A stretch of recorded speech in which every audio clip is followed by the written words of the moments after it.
Yeah.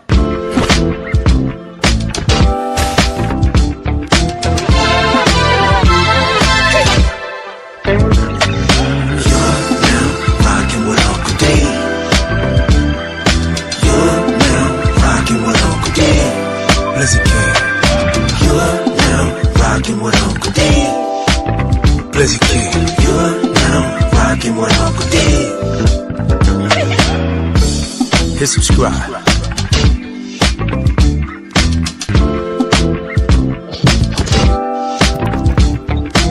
Mic check.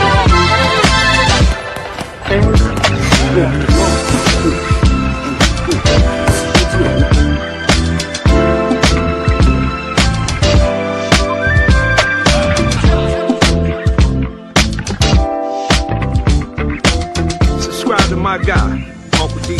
Tell him Big Bass sent you. Spurling. I'm an attorney here in Houston, Texas, an advocate for black men, largely because I am a black man. I'm a black father. I have black sons.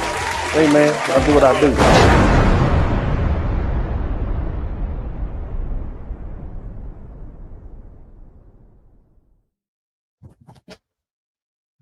What's up? What's up? What's up? Welcome, everybody. Welcome to the broadcast. Shout out to everybody in the chat room, man. Y'all make sure you all hit the #1 button. Let me know you are in here. Like swimwear. It's good to be up in here with you all. Tonight is a special night. And I'm here to tell you that this is the night that we hit 100 racks. Somebody type 100 racks in the chat room. We are going to be 100,000 subscribers today. Somebody type today in the chat room. Today. And that was the reason why I wanted to make sure I came in. Okay. I want to first acknowledge all the people that's been with me since day one, man. Back since I had 1,000, maybe 2,000 subscribers, people I hadn't seen in years. Shout out to the ranch mob, everybody who's been here with me, man, hanging out, man, doing this thing with me. You know, and the truth is, family, the reason you've never seen any videos of mine go viral. None. Not one viral video, not one at all. Okay. The reason that I'm here is not because of some gimmicky stuff. It's not because of 5 million views and people just hung around. Not because I sparked up some unnecessary beef with somebody. Okay, that ain't why. That's not why I'm here. That's not why I have 100,000 subscribers. Not at all. I have a steady stream of videos and you know, good high quality stuff, you know, in a world driven by sound bites and clickbait and manufactured outrage. You know, I take a different approach. Here on this channel, we examine history, law, politics, economics, culture, current events through the lens of research, critical thinking, and real world experience. You know, what I do on this channel is I explore stories behind the headlines and historical forces that shape our society and from both a legal, political viewpoint and the decisions that impact our daily lives. We talk about American history and world history. We talk about politics. We talk about public policy. I give you a legal analysis. I talk about court decisions.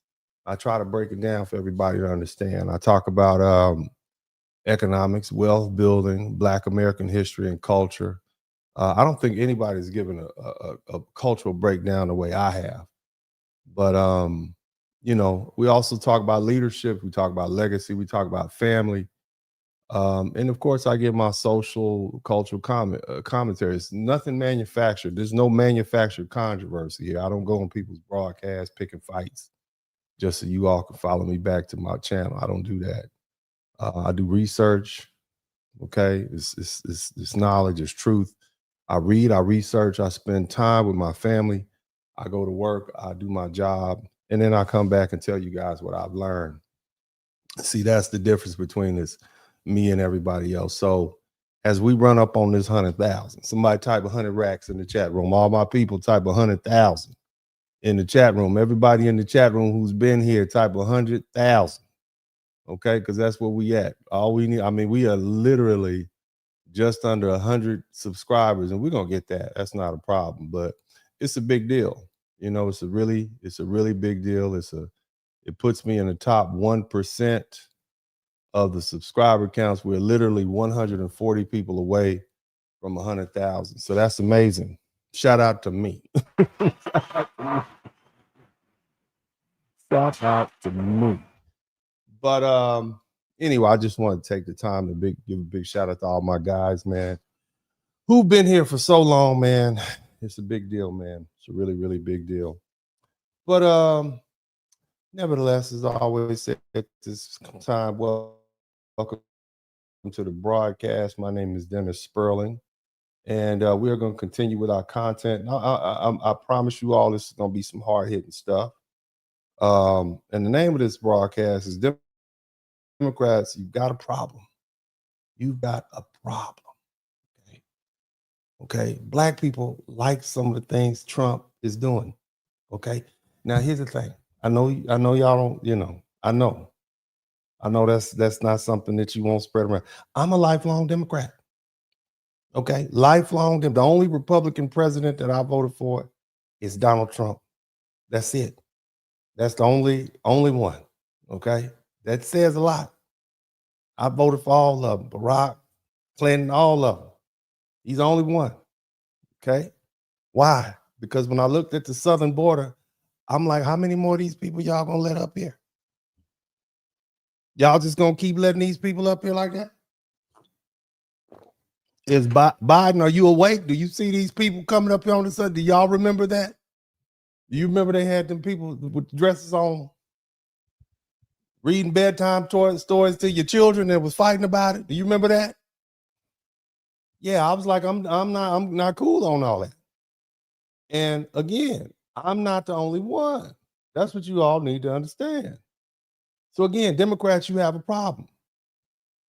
I'm just pointing it out. You have a problem.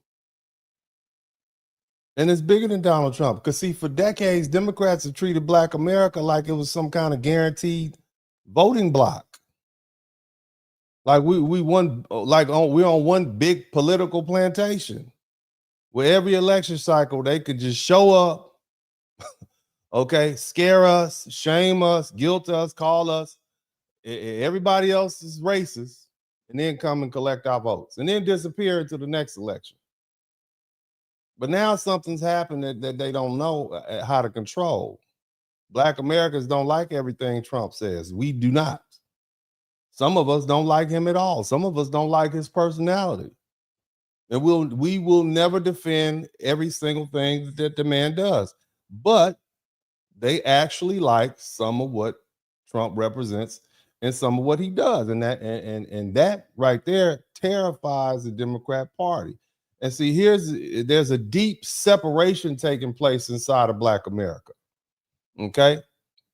We're watching a split between Black people who still want to be controlled by fear and slogans and victimhood and celebrity culture and feminist politics and criminality and street culture and the Democrat Party talking points. And then you got Black people who are saying, no, we're not going to do that anymore. See, here's the thing. The Black people who believe in family and order and discipline and ownership and faith and school choice and low taxes and border security and law and order and personal responsibility and protecting our children from this degenerate the degenerate aspects of Black culture that's destroying us. We're separating ourselves because see, that group of Black people has been told for years to sit down and be quiet. But now those same Black people are saying, why should productive Black people keep being forced to defend this dysfunctional part of Black culture? I'm not saying all Black culture is dysfunctional. I'm saying that part. And so for years, you have these liberal activists and so-called Black leadership class. They've tried to keep all Black people under one umbrella. They lump married Black fathers and church mothers and business owners and police officers and military veterans and college graduates and skilled tradesmen. Shout out to all the plumbers and the electricians. Shout out to all the contractors and the we got to make sure we acknowledge them because they're the ones that keep this country running and keep it up. Everybody. But we also acknowledge our professionals and our entrepreneurs, whether you got a nail shop or whether you got a tattoo shop. Okay? We're talking, they lump the single mothers in with the responsible mothers. They put the deadbeat fathers in with the responsible, involved black fathers. The man raising his children is not the same as the man not raising his children. But they put all of us in the same political category with the most destructive, loudest, most embarrassing elements, and I said embarrassing elements of Black America. And the moment regular Black people, traditional Black people, try to separate ourselves from that madness, they call us sellouts. They call us Uncle Toms. They call us coons and conservatives. And they say stuff like, I don't know, just pick. They say we stupid.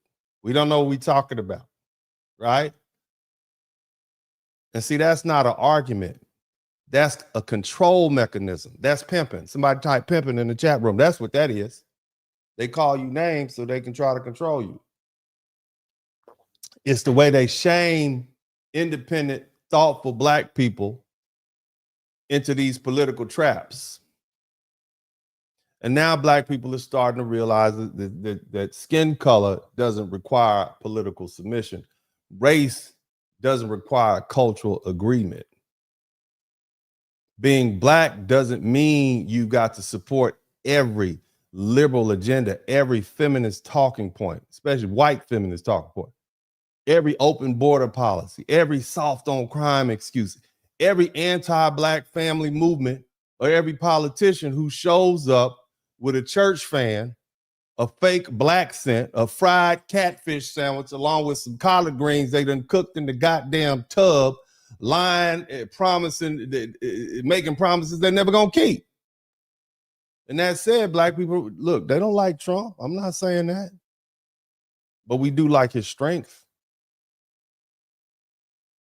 Black people like direct, unapologetic language. I know that's for sure.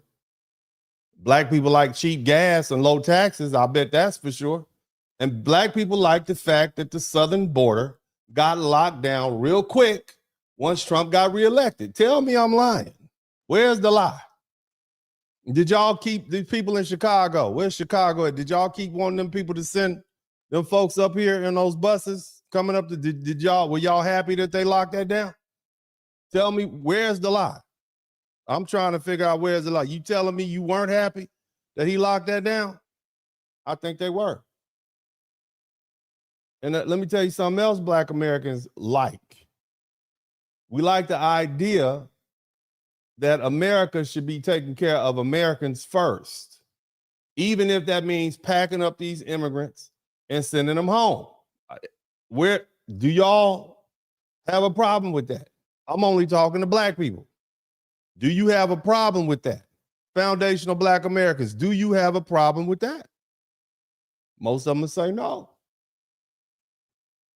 There are a lot of Black people who are tired of being told that every problem in the Black community is caused by white supremacy and absent Black fathers, when we can clearly see that baby mama culture and fatherlessness is a worldwide problem, whether we're talking about Japan or Brazil or Colombia, whether we're talking about first world or third world. It's a problem worldwide. And we also tired of our traditional Black neighborhoods like Harlem, New York, Compton, California, East Oakland, California, Fifth Ward, Houston, Texas, are being damaged by Black on Black crime, bad schools, reckless sexuality, poor discipline, and a culture that celebrates failure while mocking responsibility. Aren't we tired of that? Are we tired of that? I think we are. And that's where Trump becomes a problem for Democrats. Because see, not because every Black person is suddenly becoming a Republican. That's absolutely not true. I'm not a Republican. It's not because every Black person loves Trump. Most Black people don't like Trump, don't like nothing, didn't vote for him. But let me tell you what Trump did do. Trump gave all black people permission to say out loud what we are already thinking quietly. Trump exposed the fact that a lot of black people are more conservative than Democrats would like to admit. They will never use the word Republican, but they do believe in some conservative things. Black people believe in order. Black people believe in family. Black people damn sure don't believe in stuff like gentle parenting, not the ones that raised me. We believe in keeping our money. We believe in putting these criminals in jail. We believe men should be men. We believe women should be women, and children shouldn't be sacrificed as some sort of political social experiment. But see, the Democrats ignored that part of Black America because it didn't fit their business model. And we also believe in Second Amendment. Somebody type 2A in the chat room. What that means is the right to stay strapped. We believe in that, don't we? And we also believe that all these baby deletions in the Black community is a big eugenics plan, and it's gone way too far, and it needs to be reined in, period. Like I said, Democrats, you got a lot. You got some real long-term problems, and that's why they've been trying to replace black people. Y'all don't know that? Y'all ain't figured that out yet? That's why they try to replace us. Didn't work. But that automatic black vote isn't as automatic as it used to be. That the guilt trips don't hit the same. The fear tactics don't hit the same. Calling everybody racist doesn't shut down the conversation the way it used to. See, racism used to be the ultimate political weapon because Democrats could say, if you don't vote for us, the racists is gonna come get you. But the truth is, black people already know America's racist. It's been racist. It's always had racism in it. It's nothing. That's no new information for us. And after 400 years, we've learned something Democrats didn't expect us to learn. Racism is real. Racism is ugly. Racism is but it's still gonna be here. And the most important thing we learned is that racism has been trying to unalive us, and we kept building anyway. We built right around it. You understand? Now, welcome to the broadcast. Let's go ahead and look at some of these videos and let's move this thing along. You guys, if you learn something, I should earn something. But again, you all don't owe me anything. I say that off rip, but I do expect you guys to make sure you subscribe to the channel as we march towards 100,000. Go ahead and be the person who hits the subscribe button when we get to 100,000, baby. I'm gonna make sure I light you up. You're gonna be famous. But let's go ahead and look at a couple of videos I put together. Again, the name of this broadcast is The Democrats, You Got a Problem. Okay, black people like some things that Trump are doing, and I know you all don't believe me. Okay, I know you all don't believe me. It's okay, but I have video footage so we can talk about what people are talking about. Now, again, the only thing I need you all to do is kick back and listen to the broadcast, and then also make sure you subscribe to the channel if you haven't already. Now, let's go ahead and look at some video footage. I like to do that. And somebody type "we rich" in the chat room. Let's start this thing off right. Somebody type "we rich." Black people, richest black people on the planet, richest group of people of African descent on the planet. You understand me? And there's no getting around that. There's no getting around that. Let's go ahead and we'll start here. Check this out. Hit the number 1 button if you can hear it clearly.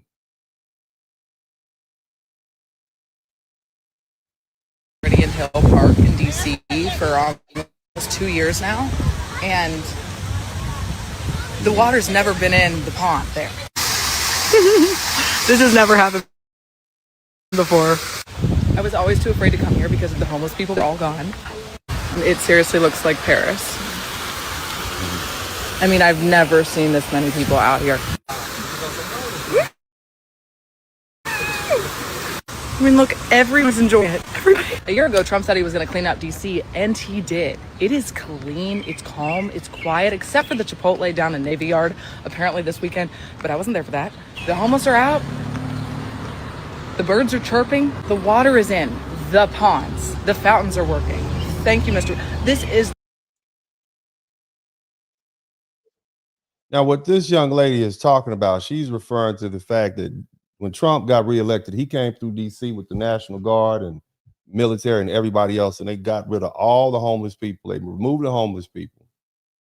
In addition to removing the homeless people, they also they arrested a bunch of folks because, you know, DC is a different situation than the average American city because DC is basically federal property. It's the federal government. And so he could they enact something called home rule. And with home rule, he can pretty much do what he wants. So now this lady is like, I'm down here at the fountain and it looks great. You see what I'm saying? I'm down here. There's no homeless people hanging out, no drug addicts, no crack fiends, et cetera, et cetera. And she's elated about it. You can't be mad at that. All right. I'm gonna let that finish playing. But I mean, do you all disagree with this? Is this a bad thing? Shout out to Where's the Love. Thank you so much. Is this a bad thing? Is cleaning up DC a bad thing? Let me know. I don't think so. The benefit of having a construction man as your president. Yeah. So there you go. All right. There you go. That's the first video that we have up for you all to look at. So again, no black person with good sense is going to have a problem with that. No black person with good sense is going to have a problem with Donald Trump cleaning up some of these inner cities that black people have been forced to live in. Now, something else I want to let you guys know. You guys remember a while back, you had a lot of several celebrities who were in support of Trump. Did I also, let me just acknowledge that. Again, Where's the Love? Thank you so much for being the first person to contribute to the super chat. You are the first real MVP of the night. But you had a lot of celebrities who came through and they were like, yeah, we like Trump. And they expected there to be like a bigger backlash, but there really wasn't. I think one of the main ones was Nicki Minaj. But let's look at some of this. And I'm going to explain why some of these celebrities are MAGA. Listen to this.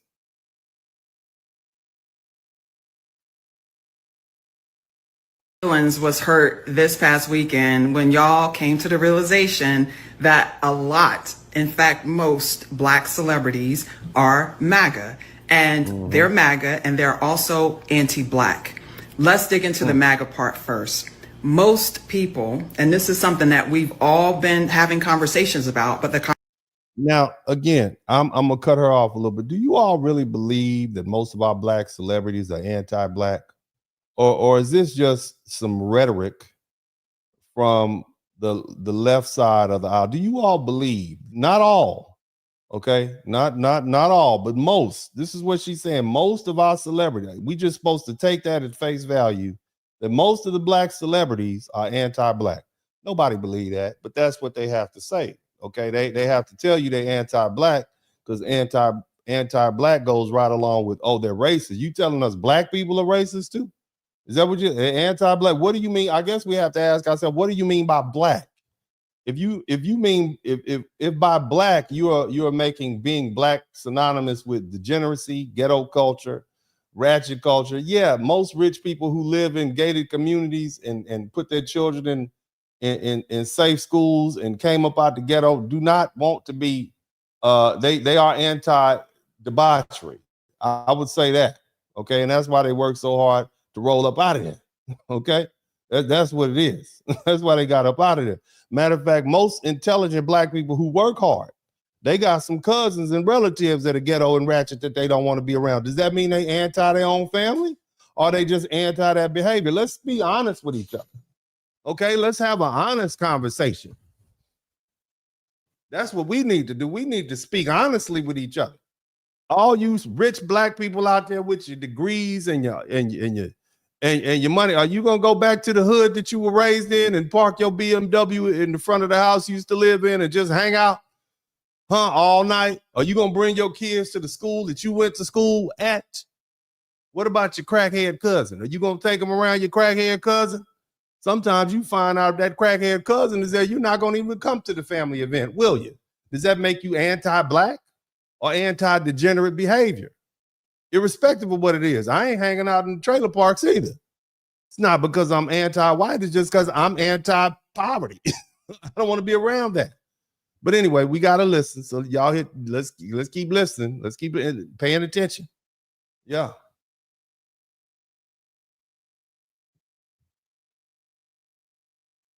Conversations have been incomplete, want generational wealth. They want to be able to pass on wealth to their children. That's what we've all been talking about for decades and decades and decades.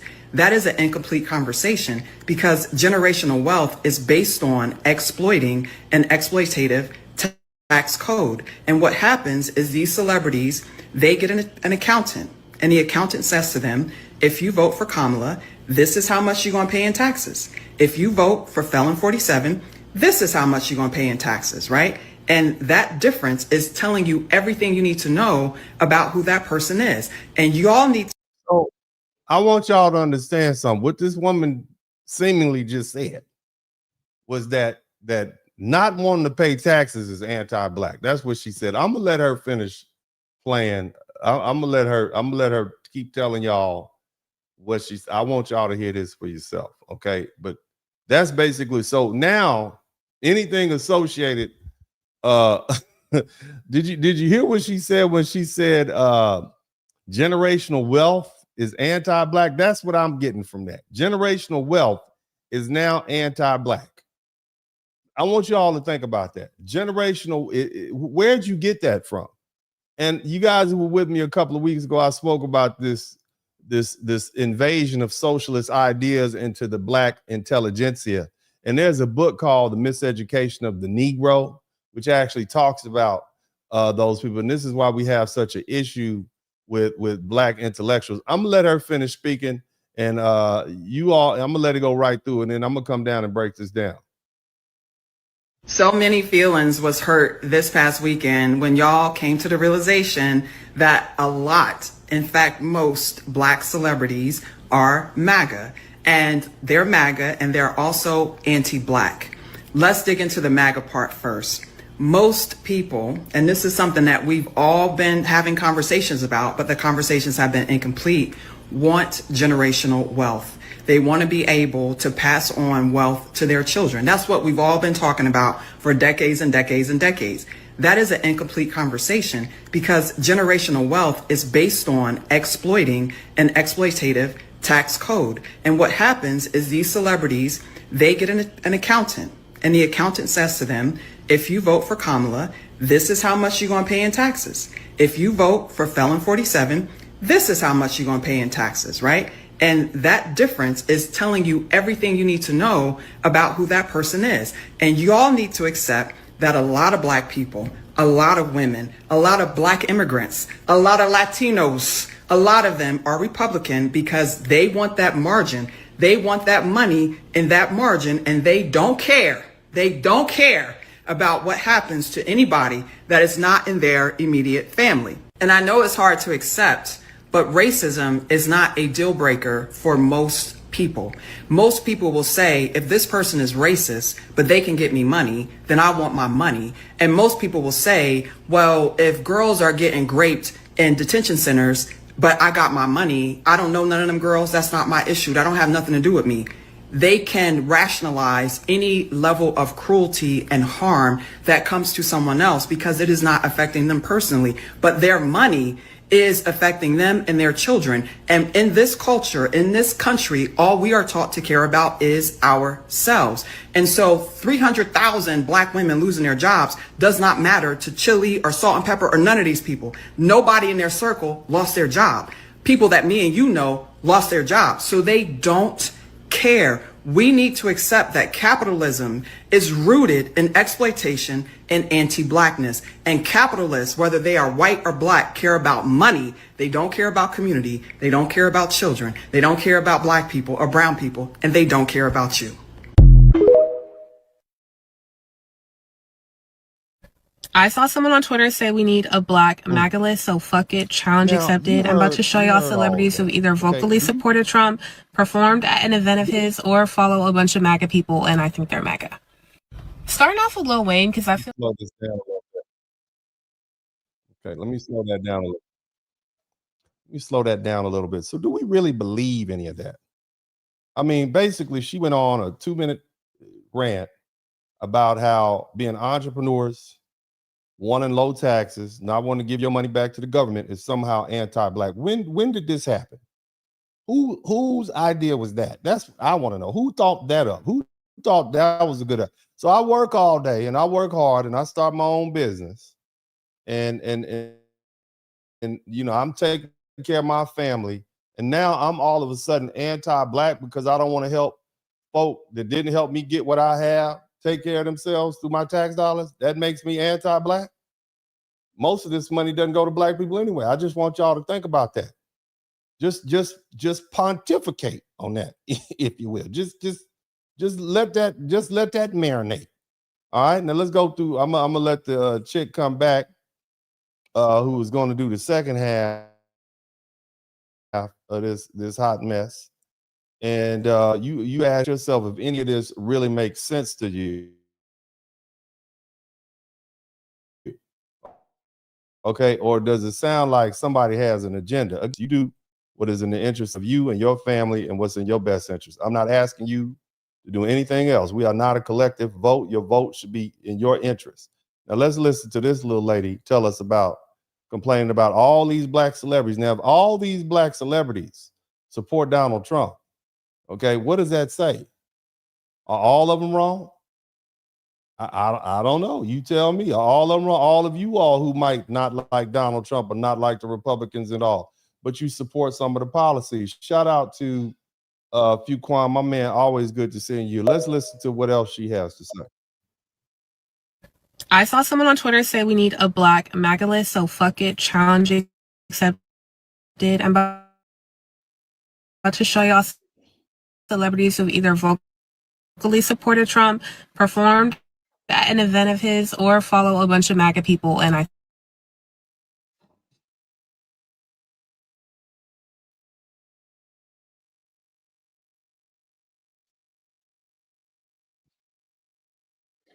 when I peeped this, I unfollowed him. A couple of months ago, NBA YoungBoy said that his album Make America Slime Again is inspired by Make America Great Again and that we should all follow what Trump applies. Y'all shouldn't be surprised about this one. Tiger Woods thinks he's a white man, but Tiger Woods is a Trump supporter and he's actually dating the mother of one of Trump's grandchildren. Tristan Thompson is literally... I mean, at what point, I mean, are we going to stop trying to shame black people by saying, oh, you think you white? Does Tiger Woods think he's white? Do we think Serena Williams thinks she's white because she's a white man? When do we get there? I mean, again, it's just this some of these policies. That doesn't mean that you're white. That doesn't mean you sold out. It just means you're doing what's in your own best interest. But again, you got a lot of these people who come online who have no idea what's going on with black Americans and who have no idea who we are historically and who we've been historically. They're just on here shooting off and spouting this ridiculous nonsense to try to convince you something that you don't believe anyway. You want to know what black people think? Go to somebody's house on a holiday and just sit around and listen to regular black people talk after they're watching the news and the crime. Nobody is in there saying, oh, they need to go easy on the people who are out here unaliving other black people. They're not saying that. They're saying exactly what you think they're saying. This is some BS. Let's keep going. Really Canadian, but just visited the White House and was talking about how much he loves what Donald Trump is doing with the country. Some of y'all may try to tussle on if Ice Cube is a Trump supporter or not, but he worked very closely with the Trump campaign on a platinum plan for Black Americans that they never executed, and he was really propping them up with. I mean, did Ice Cube really work hard on the platinum plan, or did he already have it ready? Or was it just something he presented? Because I believe Ice Cube specifically said, hey, this is something we presented to the Democrats and the Republicans, and we were going to be with whoever it was. Why is it that anytime black folks say, hey, well, let's see what they have to offer? You see what I mean? Why is it that it's a problem now, especially when it comes to black men reaching out? I mean, think about it. Most American men vote Republican. Mexican, white. The only American men who don't vote Republican by majority numbers are black men. Now, the fact that black men are saying, hey, you know what? Hold on a minute. I need to vote my interest, and my interest might be with these more conservative policies. Why does that? Who in here thinks Ice Cube is a sellout? I don't. The man's got a black wife, been married to for almost 30 years. He got black sons and black grandchildren. That's a hell of a litmus test for me. But yet and still, he's a sellout. And we don't even know she probably got a white man, and she's probably out there dating white men in a little college in the first place. Talking about who's selling out and who's not. Let's keep listening. So I'm going to include Ice Cube. Waka Flocka has continuously praised Trump, his policies. He tries to say he's not a Trump supporter, but like he's been a vocal Trump supporter many times. So what? So what? All of these, I want y'all to think about this. All these middle-aged millionaire black men are somehow all of a sudden a problem because they like low taxes, shut down the border, all right, get all these people off welfare and send these folk home who not supposed to be here. Why is this a problem? Why is this being vilified? I'm just asking, do you think these immigrants like black people? Huh? Do you think these immigrants who are coming up here from Venezuela like black people? Because last time I checked, there was a study out of Norway, Sweden, that said that Venezuela is the most racist country in the world. And do you think they like, so what does it say about the group of people who think it's a good idea to let them folk up here? The Democrat, are they good for black people at this particular point? I'm not talking about the Democrats back in the day when they were reasonable, at least. People could actually, but at some point, it's just gotten a little too extreme. And black people are like, look, you all are going a little too crazy. You're doing too much. But we'll let her finish. Go ahead. Nelly performed at an event in 2025 to celebrate Donald Trump's inauguration. Y'all already know about this bird brain right here. She a bird brain. So Nicki Minaj is a bird brain. She's a multimillionaire. She employs black. What do you do?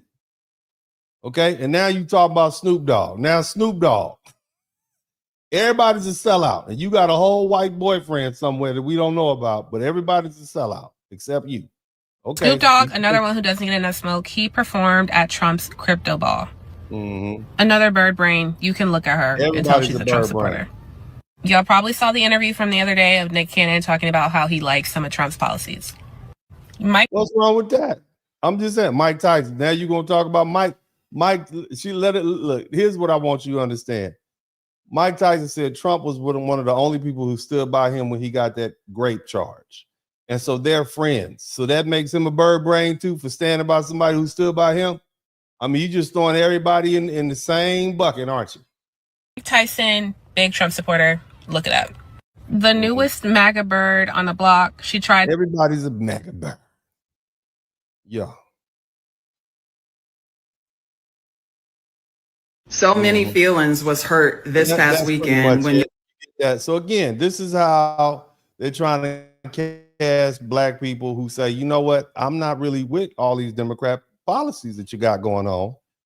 You're doing too much. Okay, you're out here doing a little too much. And so now all the rest of the black people, right? Again, I'm not saying black people are just out here supporting. That's not what I'm saying. What I'm saying is some of the stuff he does, we don't disagree with. Some of the stuff we actually like. After being paid $10 million for a 4-minute speech on behalf of a candidate who was absolutely mollywopped, Beyonce pledged to never again perform in a red state, which sounds close to impossible at this point of American history because damn near every state has turned. That's all the good states. That's Florida, Texas, Louisiana. So no Essence Fest, no Miami, no Houston. You ain't gonna perform at home now. You only gonna perform in California and New York. That's what you tell them. That's not where your people are. Your people are not there, Beyonce. Love you, baby. Third Ward Beyonce. We love you, Third Ward beat. Okay. St. Mary's Academy beat over there off Wheeler. We love you. But if you're not going to perform in the red states where the black people are, Georgia, you're not going to come here. North Carolina, you ain't coming here. It's going to be hard for you to stay hot. Let's keep it pushing. turned into a red state for good reason, right? But nevertheless, here we have quote unquote Queen B, formerly known as Queen B, now known as alleged suspect number 3, right? We got the diddler, we got the fiddler, and then we've got the possible middler over here. But yeah, it's interesting to me how she made this declaration that she would never again be performing in a quote unquote red state, only to give a Christmas Day performance in none other than Houston, Texas. Okay. So Money she was talks, playing. folks. She was playing. And these That's folks right. bullshit definitely walks. Every time. Yes. Every time. If you can guarantee one thing that one of these quote unquote celebrities is going to do, that is to do the very opposite of what they said they were going to do. The very opposite. Never. That's because they don't. You all don't think that Jay-Z and Beyonce like low taxes. I mean, let's just keep it 100. Do you think that Jay-Z and Beyonce, who are worth hundreds of millions of dollars, don't support some of the policies related to taxes that are coming out of the Republican Party? All you folk who live in New York, don't you wish you paid the taxes that they pay down in Texas and places like Florida, which is 0 state taxes? Don't you all wish that? You know how many snowbirds they have running out of New York down to Florida right now? You have the governor of New York, Governor Holcomb, literally begging New Yorkers to come back to New York who went down to Florida. That's what's going on. Do you really think? I'm just saying. I'm just pointing it out. Do you really think these people are serious? No, rich people think alike. Let's go ahead and move on to the next video because we got to push this thing on through. All right, we got to go ahead and keep it pushing. We got a lot to talk about, a lot of very interesting concepts and whatnot we want to talk about. Now, again, okay, black people, and I want to point out something else to you, and I'm gonna kind of hit this a little later, but there's another one, T-Boz. And what do all these celebrities have in common? They have money. They got money. They worked hard to get what they're trying to get. Okay, this is the problem. You're not gonna be able to convince black people that that they should be cool with giving money back, their hard-earned money back. You're not gonna be able to do that for a system that has never really supported us in the first place. Okay, you're not gonna be able to do that. Let's listen to this other video.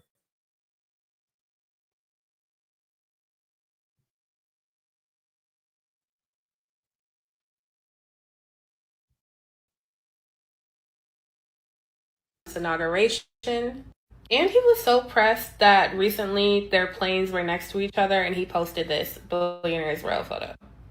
Tina Campbell from Mary and Mary, strong Trump supporter, says it is because of her faith.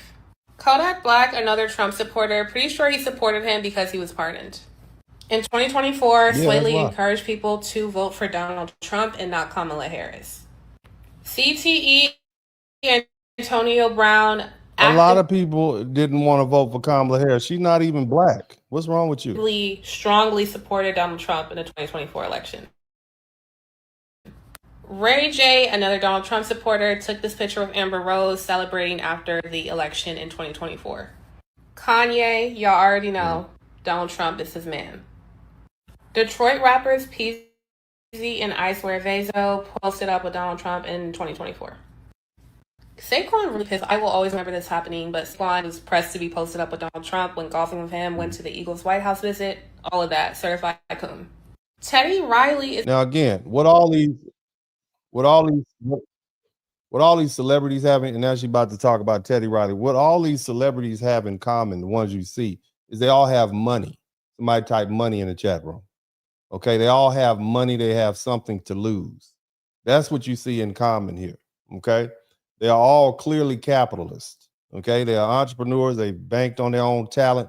I'm just pointing this out because this is laying the foundation for what we're going to continue talking about here. So hopefully I can help you all realize, hey, this is how you really feel. Let's keep it pushing. Is another Trump supporter, I believe, because Donald Trump pardoned his brother. He praised him a lot for that. While we're on the subject of pardons, I Who was you looking into telling on? Boosie, y'all. I think that he is tap dancing for Donald Trump because he is pressed for a pardon. I really think he would support anyone who would give him a pardon, but I don't know. Take with that what you will. Dennis Rodman, big Trump supporter. They've been friends for a long time, and he even was trying to be like a diplomat for Donald Trump to North Korea. Baby, everybody been friends with Donald Trump a long time. Did you not know Al Sharpton and Jesse Jackson praised this man? Did you not know that Donald Trump has photographs with all these black celebrities who were on his nuts back in the day? Did you not know that? See, that's the problem with young people. They just, a lot of them don't know what the hell they're talking about. Let's keep it pushing.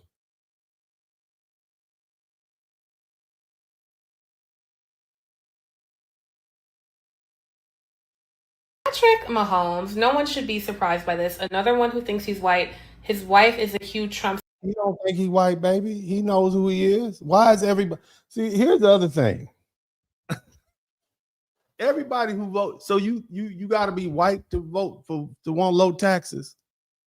You got to be white to want safe borders.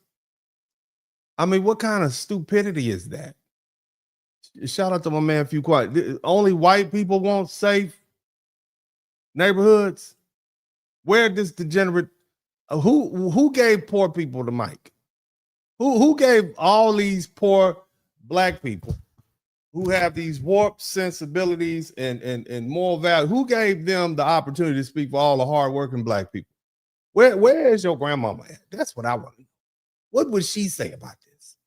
Huh? What would she say about this? Let's keep listening with your blonde hair. Supporter. His mother is a huge Trump supporter. Think about that. She talking about who want to be white. She's sitting up there with a blonde wig all the way down her back. The hypocrisy. You understand what I'm saying? You sitting here with a blonde wig on top of your head, talking about who want to be white and who don't. At least Patrick Ramon, mama white. You ain't white.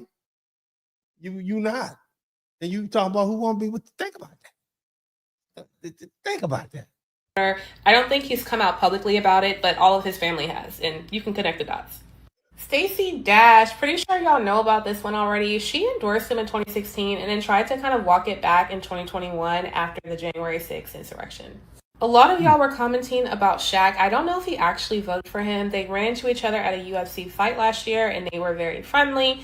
Because they're all rich and they're all friends, baby. That's why. And I believe Shaq has said that Donald Trump is a friend of his. CeeLo Green recently performed for an event at Trump at his country club, Mar-a-Lago.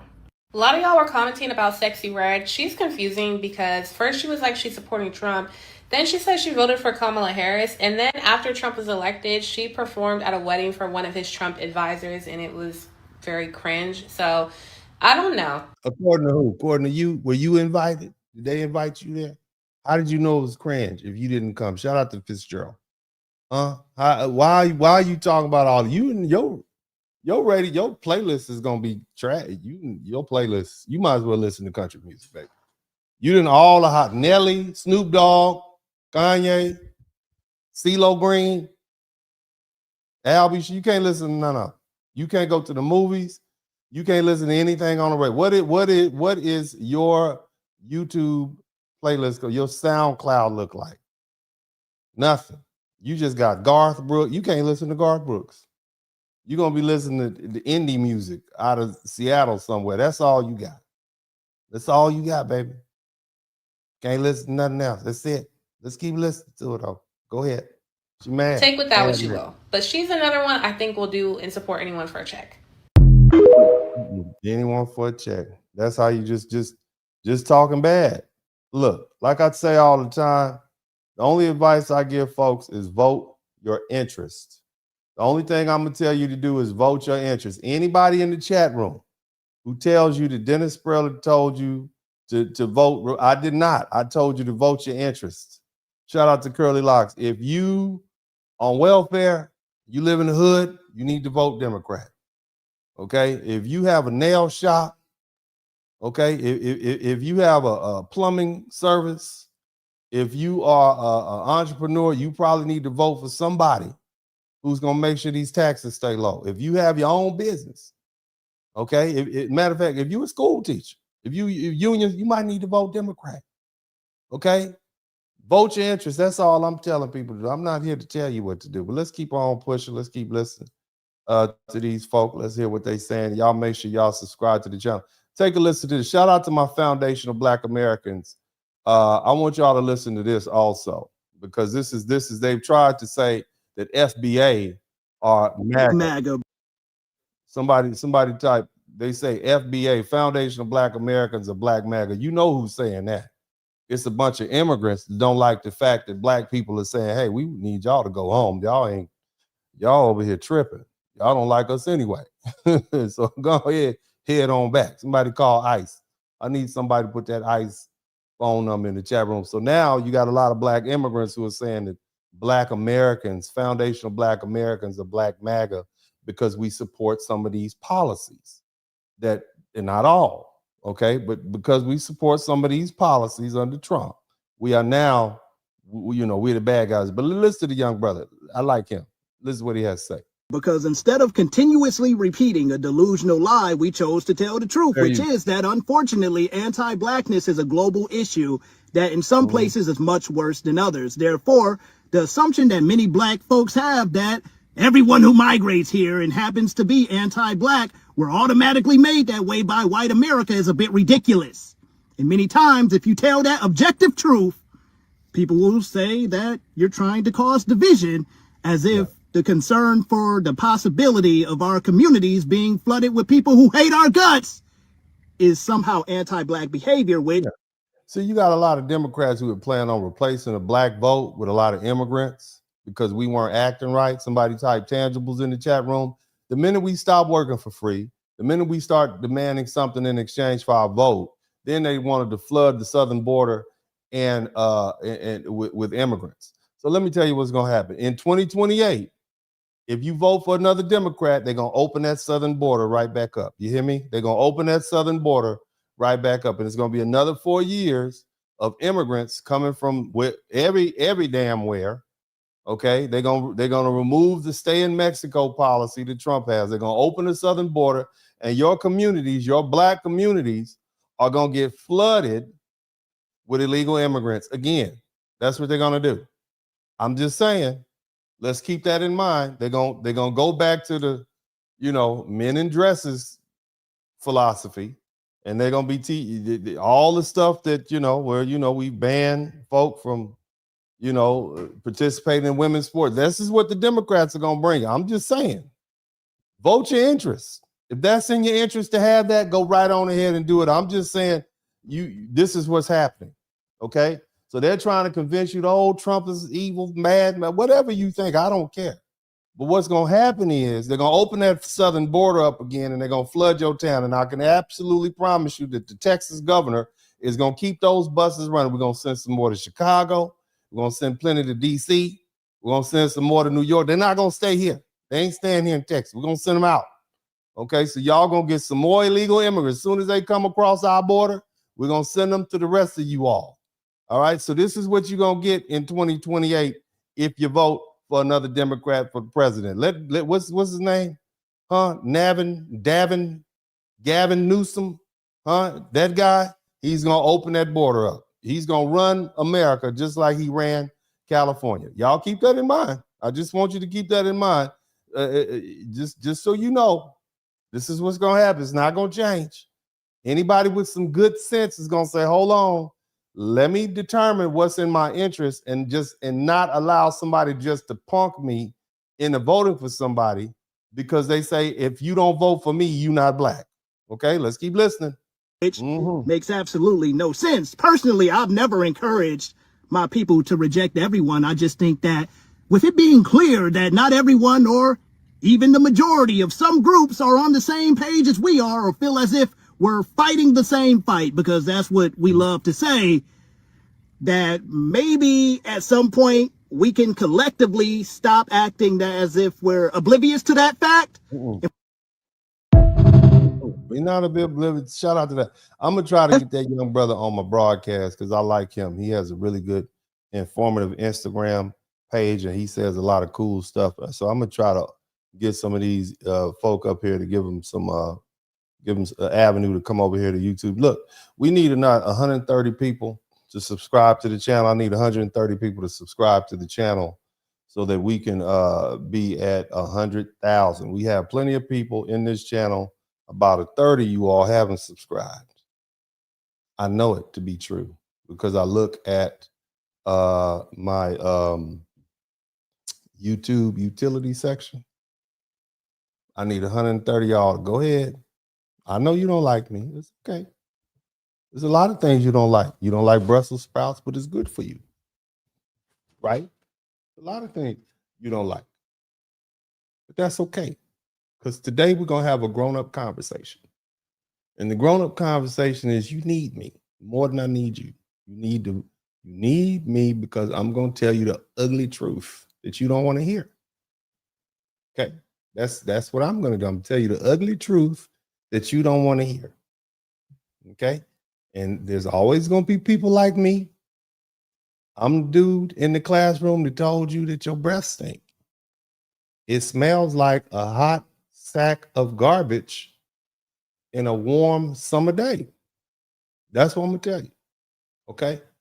I'm that guy. But you guess what I just did? I help you learn that your breath stink. So now you get that taken together. Get it together.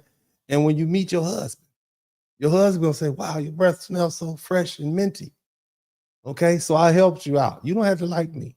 Okay, I'm the person that you meet on the football field back in the day that helped you realize that you are not built for this. This ain't you. This is not something that you should be doing because it's painful. This is something that I can't. He's too big. He's like 6'4". He's husky. I don't want to play. I help you realize what your level is. This is who I am. Okay, this is me. This is what I do. Okay, I'm here for that.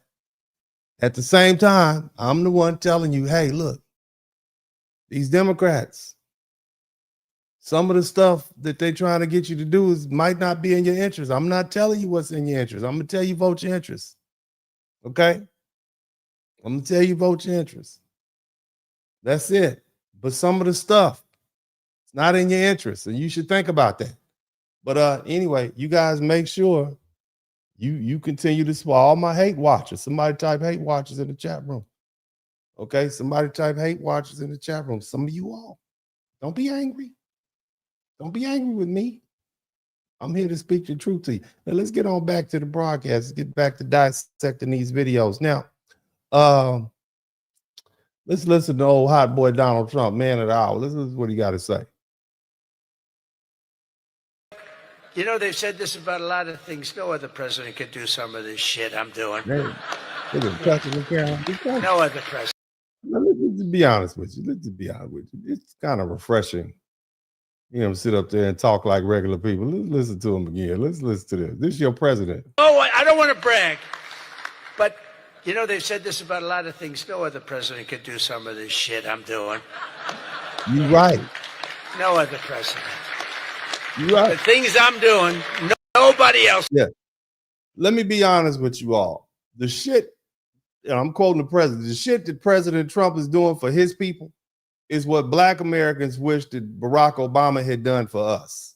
Because we supported that man over 90%, and he would get on there and say, well, I can't do anything for Black people. Trump said, I'm going to take care of mine. Everything he said he's going to do for his people, he has bent over backwards and made other people bend over backwards to get what they want, whether it's putting a conservative government in the Supreme Court on the panel, shutting down, picking fights. The man kidnapped the whole president of Venezuela. You hear me? Just so he can lock down the oil. We wish Donald Trump, we wish Obama had that same energy in him to do for Black people. If he had done what if Barack Obama had put the same energy and effort into getting what Americans needed to get, Black Americans want, he would be a hero. We wouldn't be looking at him sideways now. He could still come to the cookout. Barack Obama can't come to the cookout no more. I don't know if y'all have noticed that, but if you all remember when he was voting, when he went on tour for Kamala Harris, he was talking reckless to Black people back in 2024, Black men especially. You remember how Black men cooked his ass on the internet? Y'all remember that? Barack Obama he's gonna get fouled at the pickup game. They're gonna hit him in the rib with a rib shot if he ever come to the basketball game again in Philly, LA, Venice Beach, anywhere like that. Okay, I'm just pointing it out to you. But so again, black people like you may not like Donald Trump. I'm not saying I damn sure ain't telling black people they like Donald Trump, but we do appreciate this man's forthrightness and boldness. And it is. We like that. We like the unapologetic position that the man took. Else was going to do it. They say it all the time, sir, could you do this? You're the only one can do it. Real talk. If you ever want reparations, Donald Trump is the man that'll get it for you. I'm gonna be honest with you, because he has no F's to give, and that is the president who does not care about expending political capital. The man he prints up political capital like it's counterfeit money. You understand me? He don't give a damn. If you ever want reparations, it's going to come from somebody like Donald Trump. The rest of these people are politicians. They're not going to do it. They're not going to put it on the line for you. You just got to present it to them in a way in which, he'll say, yeah, I can work with that. If it's a money-making, so that's why I said, let's go ahead and get that lawsuit together or get the laws changed so that we can sue Africa, those West African countries who are the successor states of those previous kingdoms who did those deals with the Europeans to pick us up on the shore and put us in the boats. They had trade agreements, so to speak. We need to be able to get lawsuits against them so we can get judgments. And once you get the judgments, you can use that as leverage to get a vested interest in all these mineral wealth and all this oil and all this other stuff. Black Americans, if anybody we should have a stake in the financial prosperity of Africa. If anybody else does on this planet, we definitely should. And that's the only thing. And that's what my lawsuits and my reparation lawsuits are directed at. Because look, I don't care how much money you get in reparations from the United States or Europe, we still want interest in what's going on in Africa, because that's ours too. Had they not sold us and stole us and sold us and put us on those boats, we'd have that land right now. And can you imagine what Black Americans could do with Africa? The Africans ain't doing much with Africa.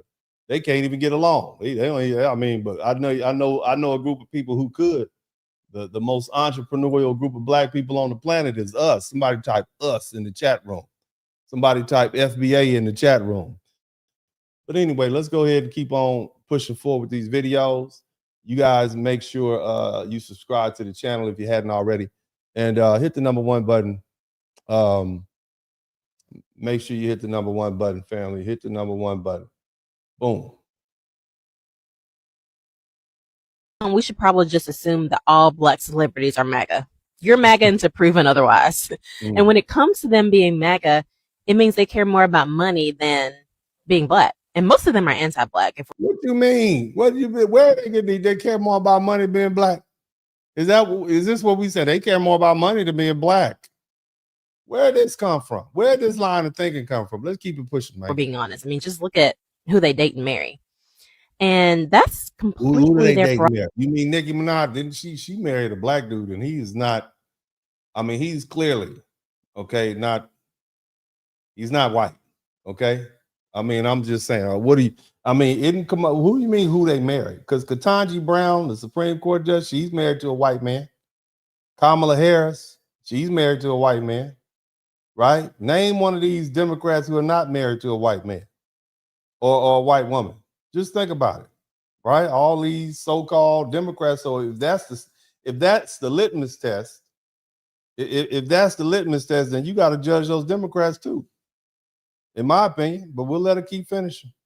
Go ahead. Prerogative. You can vote for who you want to vote for, but understand, if you vote for somebody like Donald Trump and openly support him, Black people, who is the majority of your fan base, do not have to support you. No, Black people are not the majority of Nicki's fan base. White people are, baby. I'm gonna tell you, white people, they go to your concert, they buy your records. It's white. Now, Black people make you hot. Black people bring you in the culture. But when you go to those concerts, it's gonna be a bunch of white folk out there listening to the music. They can go to Stockholm and Australia, it's filled up with white people. Okay, that. Just let's be honest. Keep trying. Let's keep Just pushing. like Where you these can people vote for come? whoever you want to, Black people can spend our money on whatever we want to. Who are you speaking for? Who are you speaking for? That's what I. Who are you? So we can't listen to none of the rappers from the 90s or the early 2000s. Okay, we can't listen to Nick. You can't listen to none of the female rappers, Sexy Red, none of them, because you say so. That sounds like pimping to me. Let's keep listening. Our relationship with these stars is strictly transactional. They are not owed our unconditional support. I mean, where are they getting these talking points from, man? Who's coming up with this? These stars? So it's okay for Meg Thee Stallion to pop that thing at the Democrat convention, but the minute somebody else go off the script, it's a problem. But anyway, let's keep pushing. Breaking the world, because the world that exists cannot support America anymore. This isn't ideology, it's math. The post-1945 system was built when America produced, America manufactured, America exported. Today, America consumes, America borrows, America finances. The old order only works if the center is strong. It isn't. Trump understands something elites don't admit. The US can no longer afford to be the shock absorber of the world. So he's not trying to fix the system. Yeah, in other words, we can't keep taking care of everybody. We can't keep putting military servicemen in harm's way in all these foreign countries. Shout out to Dre Harden. We can't keep supporting Europe. Europe is not offering us anything. They don't pay their own way. We're tired of it. Americans are tired of supporting the rest of the world. And that's basically what Trump is doing. He's like, you know what? We just going to control the Western Hemisphere. China is pretty much going to control the Eastern Hemisphere. That's kind of where we're going. Okay? That's what I see. Let's keep pushing. He's trying to crash it on his terms. Every alliance he weakens. Every institution he undermines. Every trade rule he breaks. That's not madness. That's preemptive abandonment. Because when the system finally fails, and it will, the country still playing by rules will collapse first.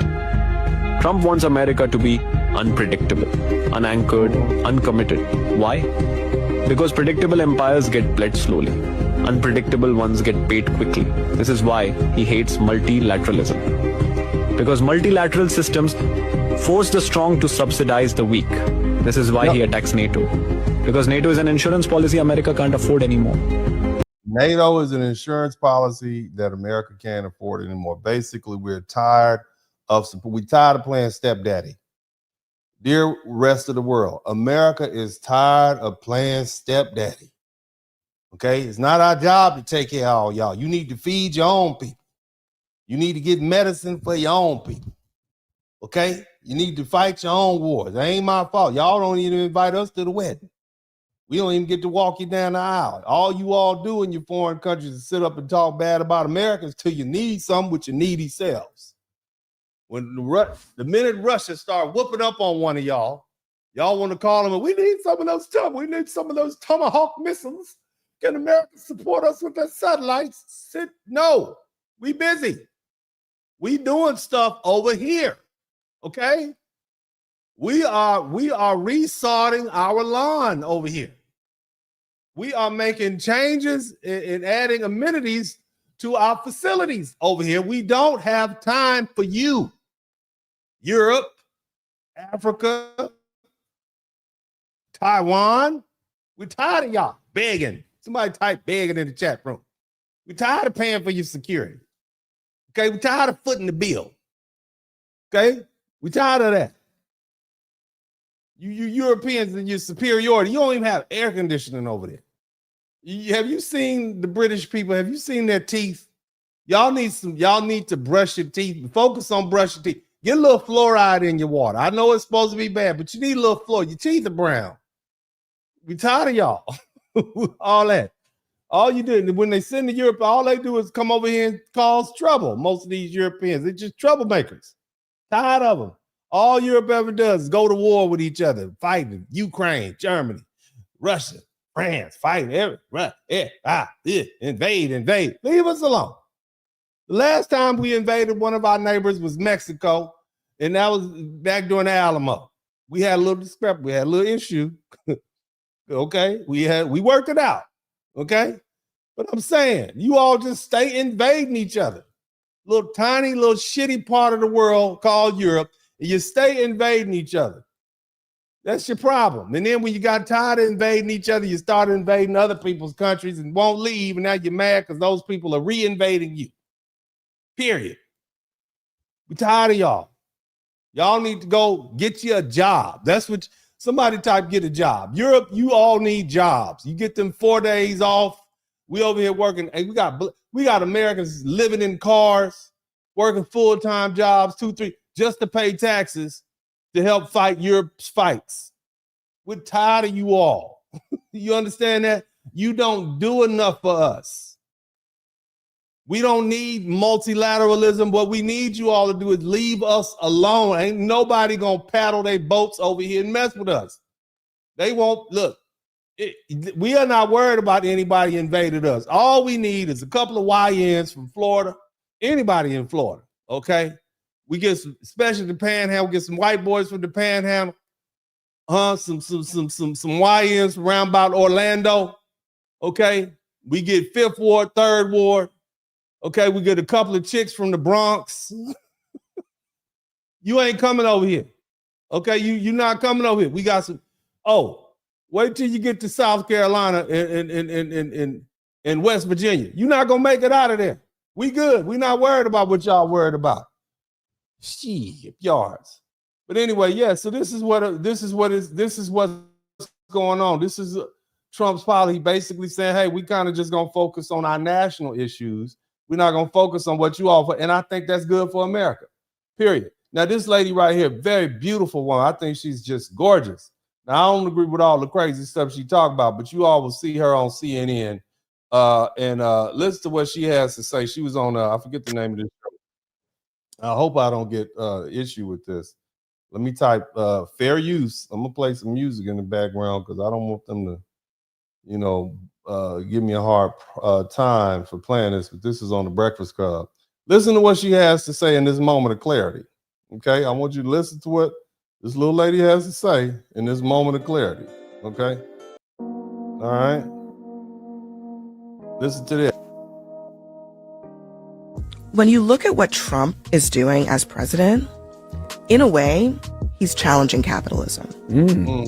He's putting tariffs on countries indiscriminately, just because he wants to, making the case that he's doing it for Americans.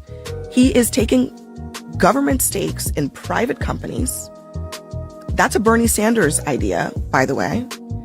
He is creating a government website where people can shop around for prescription drugs, another Bernie Sanders idea. So his willingness to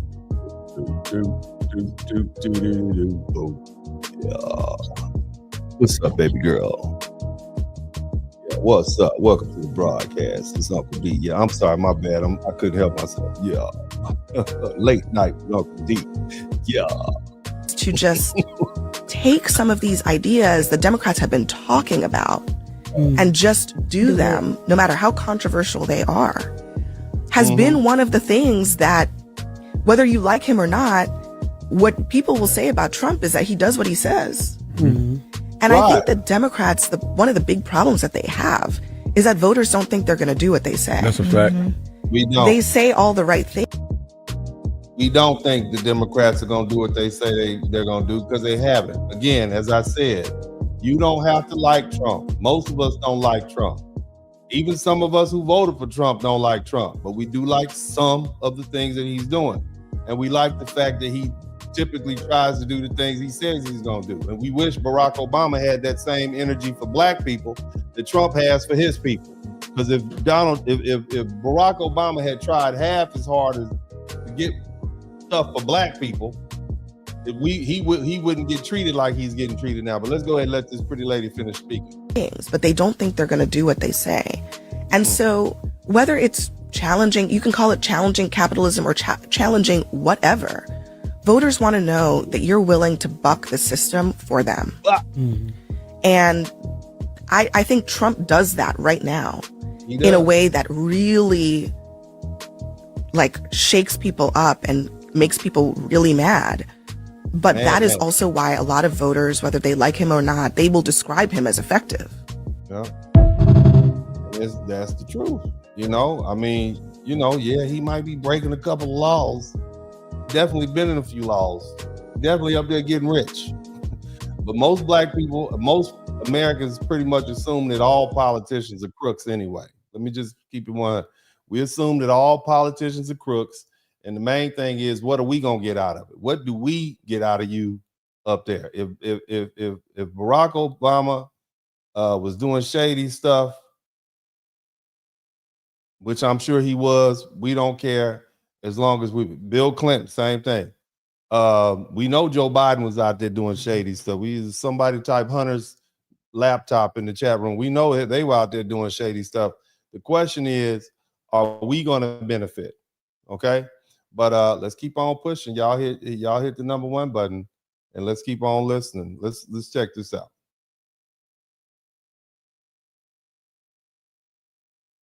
Internet fool you. The United States and Americans are doing really well.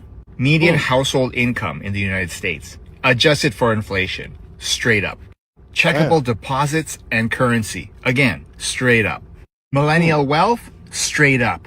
Over $16 trillion as of 2025.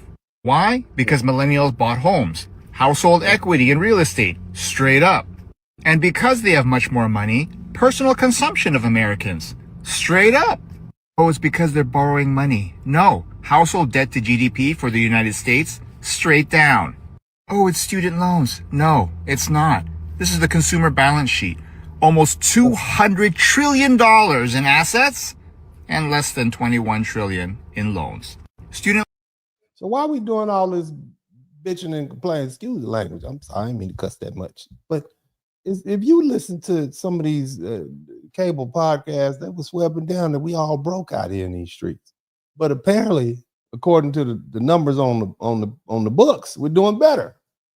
I mean, that's what I'm saying. I'm listening to this man just like you all are listening to him. So where's all this complaining coming from? Why do you think they would trying to convince us that we're not doing better if that's what it says?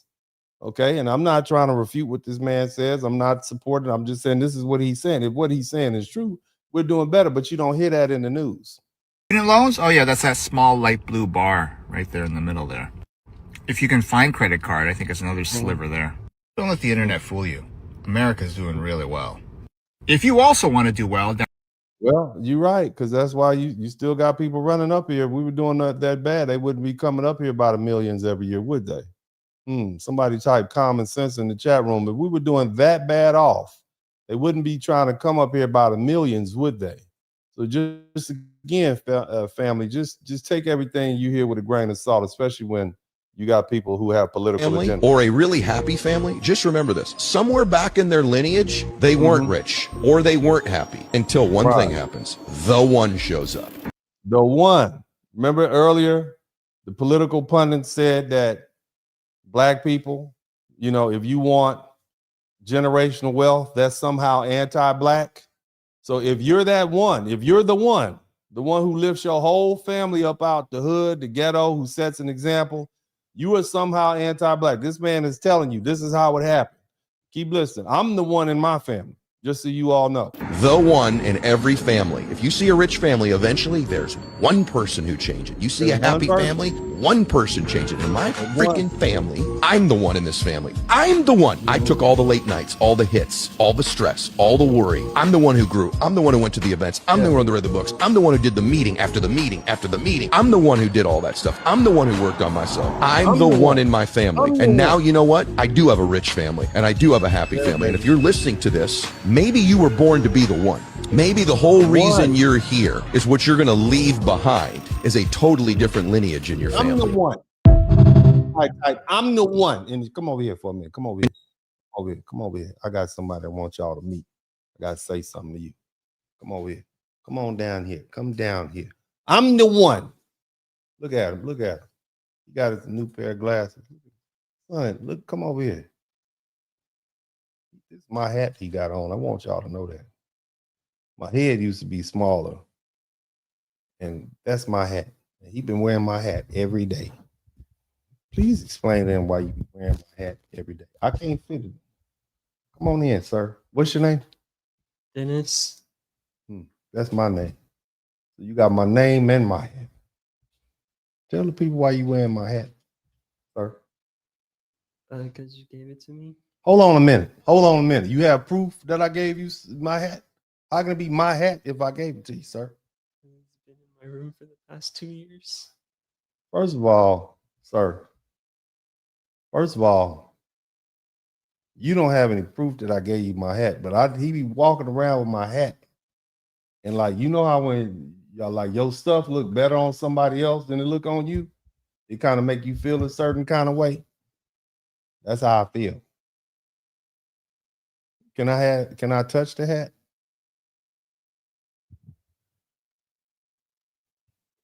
It's a nice hat.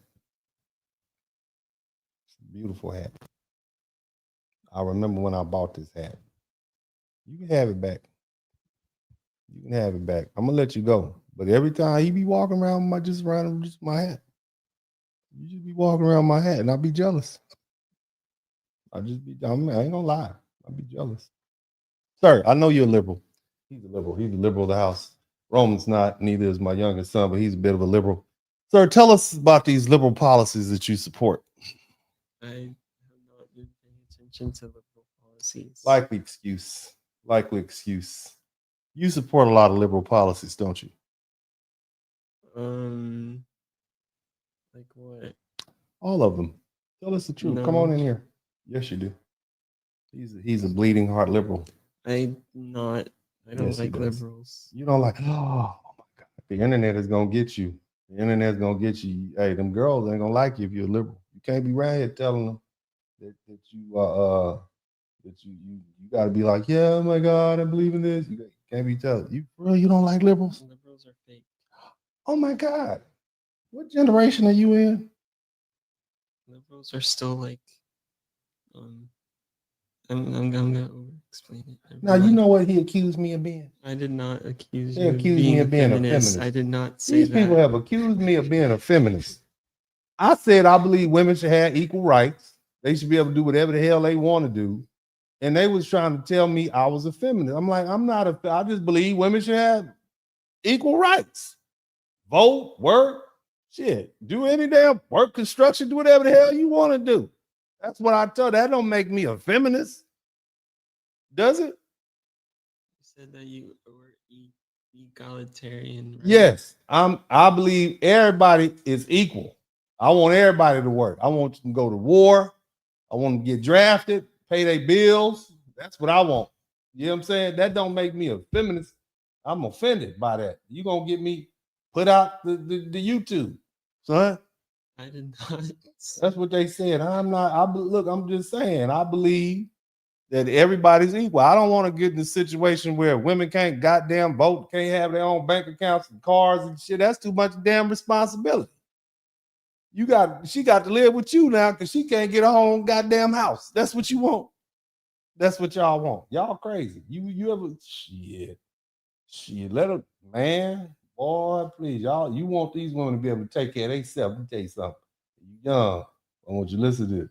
You always want her to have a place she can get on up and go on back to. You want her to be able to get up out of here. Look, I'm trying to tell you now. You don't want a woman that's 100% dependent on you. You want her to be able to get on up and have her own car, own job on, so she get on back on to her side of town. That's what you want. I know you understand what I'm saying. You don't know what I'm talking about. Now, look, the other thing is I'm gonna let you go. But you know, Daddy has been serious talk. Can we have a serious conversation? Okay, he's younger than me. I know, we look, I know I look young and handsome, but he's a little younger than I am. A little bit. Okay, because he's my son, so that makes sense. But what are your thoughts on some of these some of these policies of our current administration? Go ahead and speak into the microphone. Go ahead. I'm not going to yell. Which ones you're talking Come on in. I'm not going to yell at you. I'm not going to yell. I'm not a yeller. I haven't been focused on politics. I've been focusing on school. You've been focused on school. Don't you want to go to law school? Yes. Yes. Don't you think you should focus on something? You've been focusing on engineering or something like that? Yes. That's good. He's so peaceful. He's peaceful. He's not loud. I'm loud. Am I loud? You better not answer that goddamn question. Get your big up out of here. Get up out of here. Get up out of here. I ain't loud. I'm assertive. Yeah, he be talking quiet. He be talking quiet. But let me tell you something. He had a good ass fight the other day. I'm gonna show him your fight. Can I show him your fight?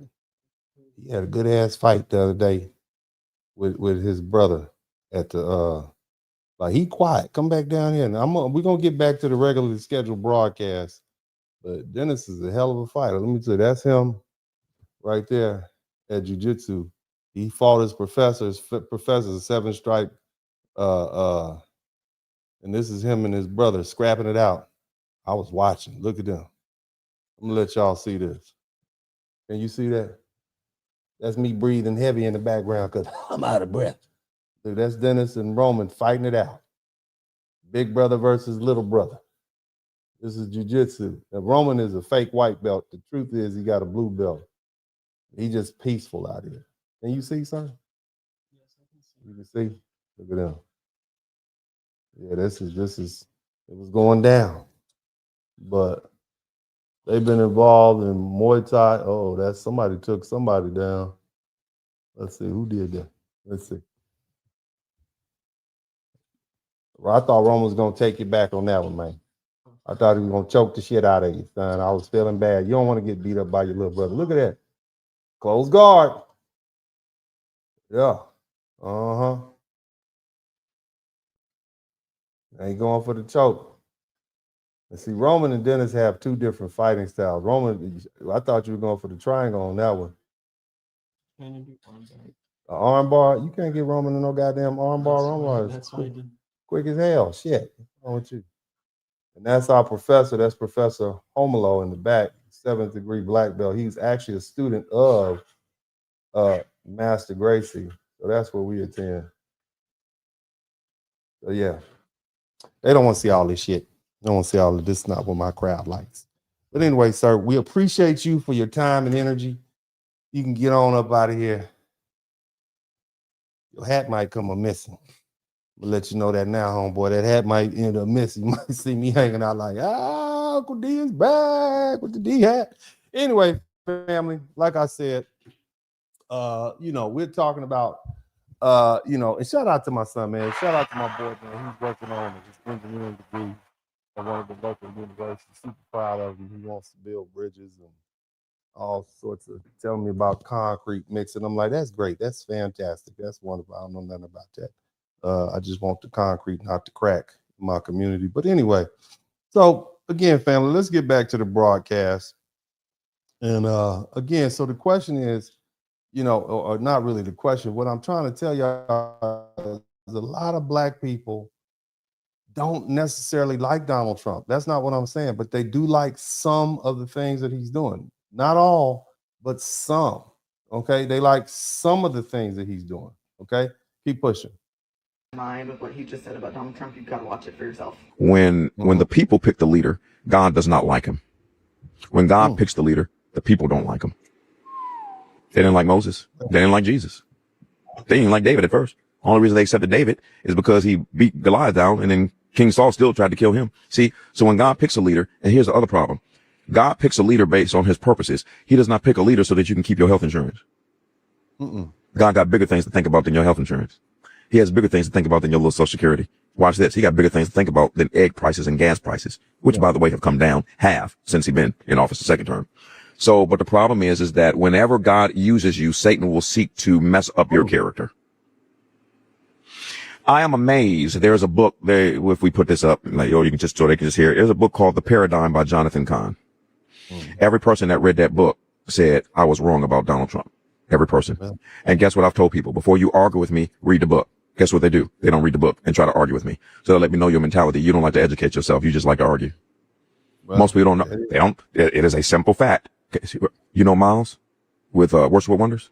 Yes. Yeah, he's a close friend of mine. Okay. Yeah, him and his wife do worship services in the White House and the Pentagon. See, they don't know that they have Bible studies in the White House. See, you know what Christians do is they say, well, Donald Trump cussed. So did you when that person cut you off in traffic the other day. And you know what's worse than profanity is your gossip. Gossip is worse than cussing. And most Christians gossip. So while you judging him, you worse than he is because that man has more responsibility in a minute than you do in a lifetime. Okay. So yeah. So the man renewed his faith. I mean, bottom line is you hear this black man saying some things about Donald Trump, and you're really not supposed to say that in the black community. We're not supposed to speak highly of anybody on the Republican Party, but this is man just speaking about it. All right. So again, a lot of black people don't like Donald Trump, but there are some black people who do. A lot of black people don't like Donald Trump's policies, but there are some black people who do. That's my whole point. Okay? Publicly, Franklin Graham is his mentor. People just here in Atlanta, Jettison Franklin, Miles, other people, Wayne T. Well, let me not mention names. Wayne T. I mean, watch this. You remember in the first inauguration, Donald Trump became president? Think it's a coincidence that he asked for all Christian pastors to say those prayers? You go back and look at the first inauguration. It was Franklin Graham, Wayne T. from Detroit, Paula White, a guy named Hispanic pastor who believes in deliverance, Rodriguez. And all of them, when you listen to their prayers, they were actually canceling the curses that were on the United States. That's why all of them prayed in the name of Jesus. Most people don't know that Donald Trump selected them to pray and told them, don't script it. Do what you believe God is telling you to do. Did you know he's trying to get prayer back in schools? Did you know he mandated that every house should have a Bible? Did you know that they have a faith wing in the White House and it has its own office? Did you know that he has mandated for all Christians in the United States to pray 1 hour a week? That's just that side. Now again, all my Bible-loving black people, do we have a problem with prayer? I mean, did Barack Obama tell you all to pray? Did he have a office dedicated in the White House to prayer? I mean, what Democrat in recent history had anything dedicated to prayer? We know that Clinton, he was up there getting that sloppy toppy. Okay, we knew that. We know Joe Biden was senile and doing all the stealing he could. We know that. Okay, we know Barack Obama actually unalived some citizens of the United States with strikes. I'm just saying. I'm good, right? It's president. What you got to do.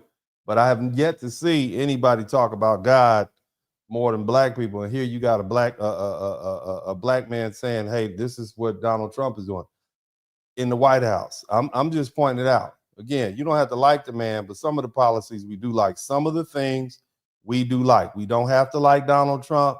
Some of the stuff we do like. I have yet to meet a black person who has a problem with Donald Trump shutting down the porous border that we had during Joe Biden. I've yet to see one black person who has a problem with that. Let's keep listening.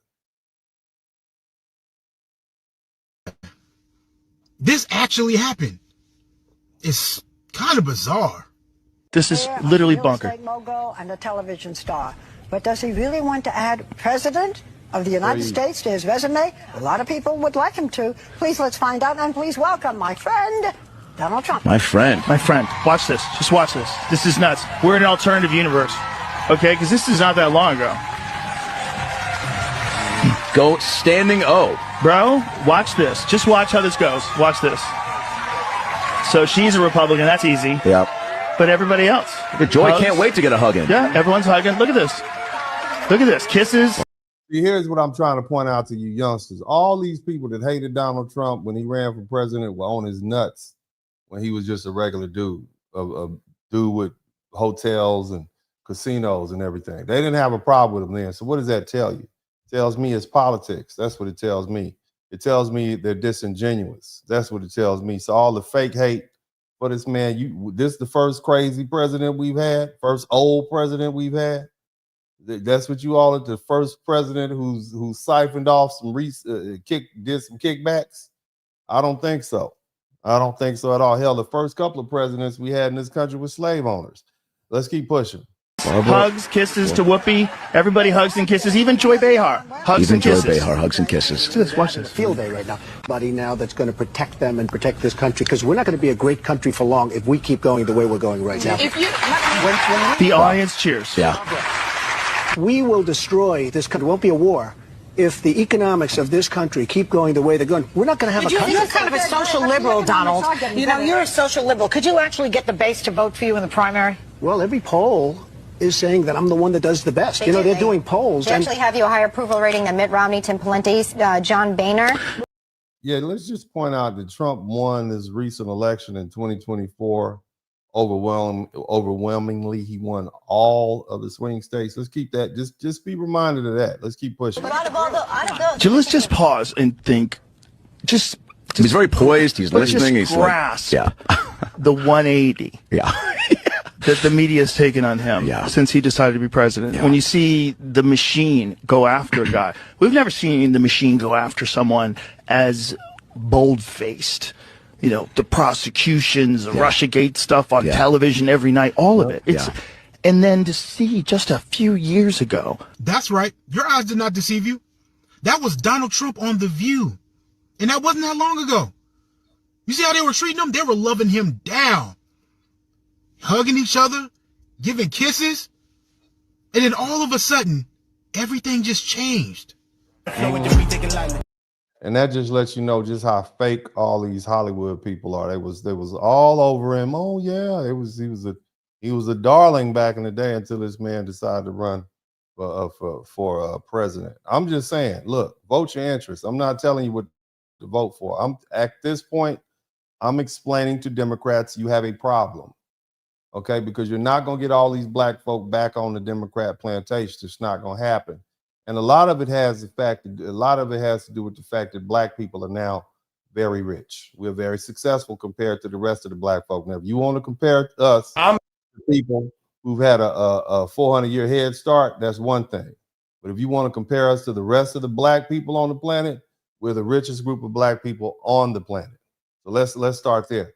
And a lot of that has to do with the fact that now after 60-something years of voting rights, et cetera, we're at that point now, middle age, we have property, we have land.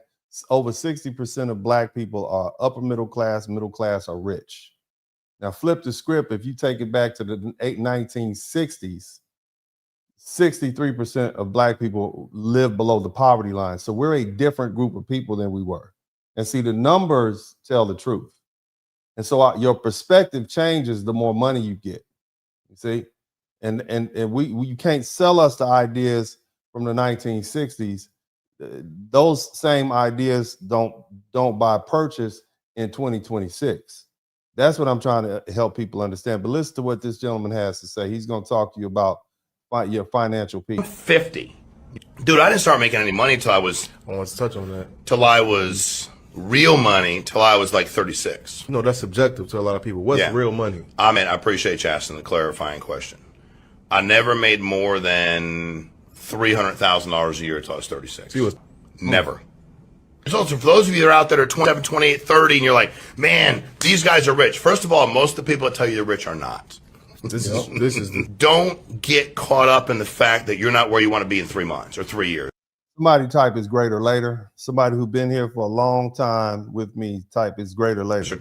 And also this idea that you're going to start working at 20 and retire at 30.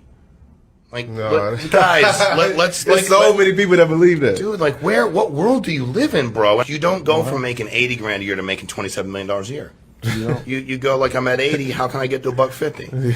And if it takes you, my first million, I didn't make my first million a year until I was 43. 43.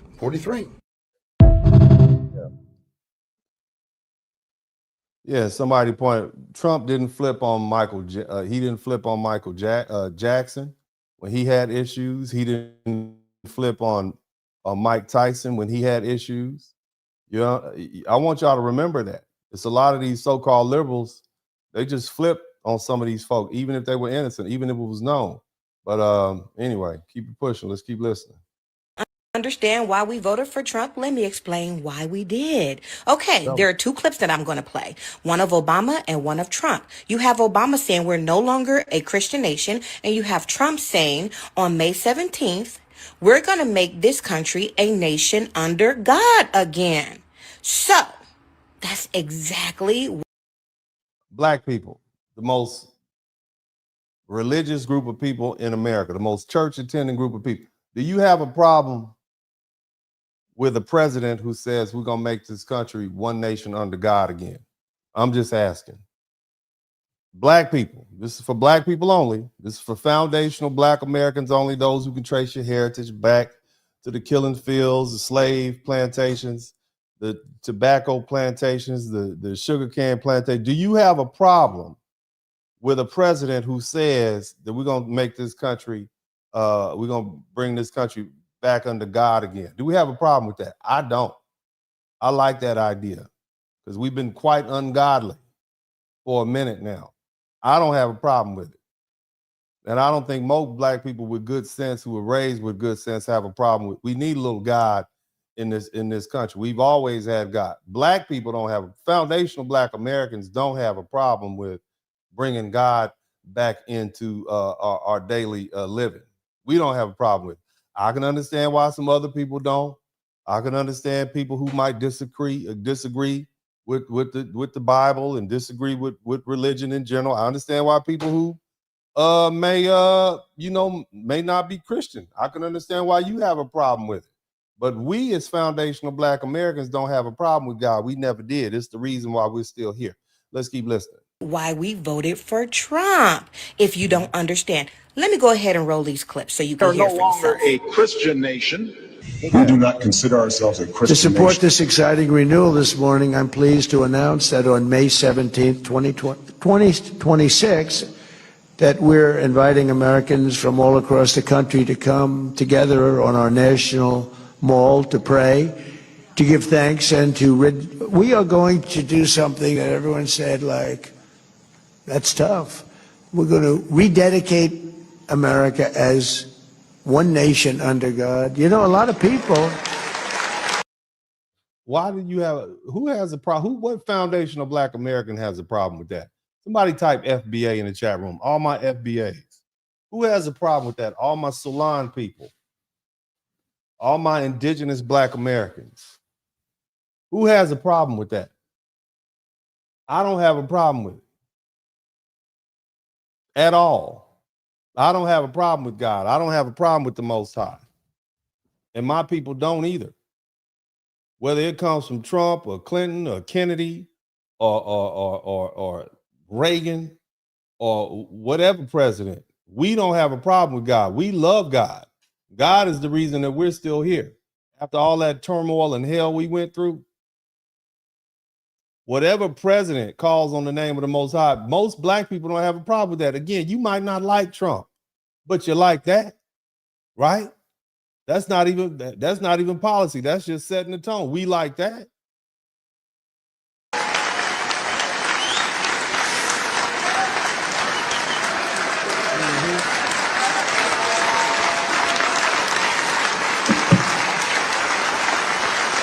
I don't have a problem with it.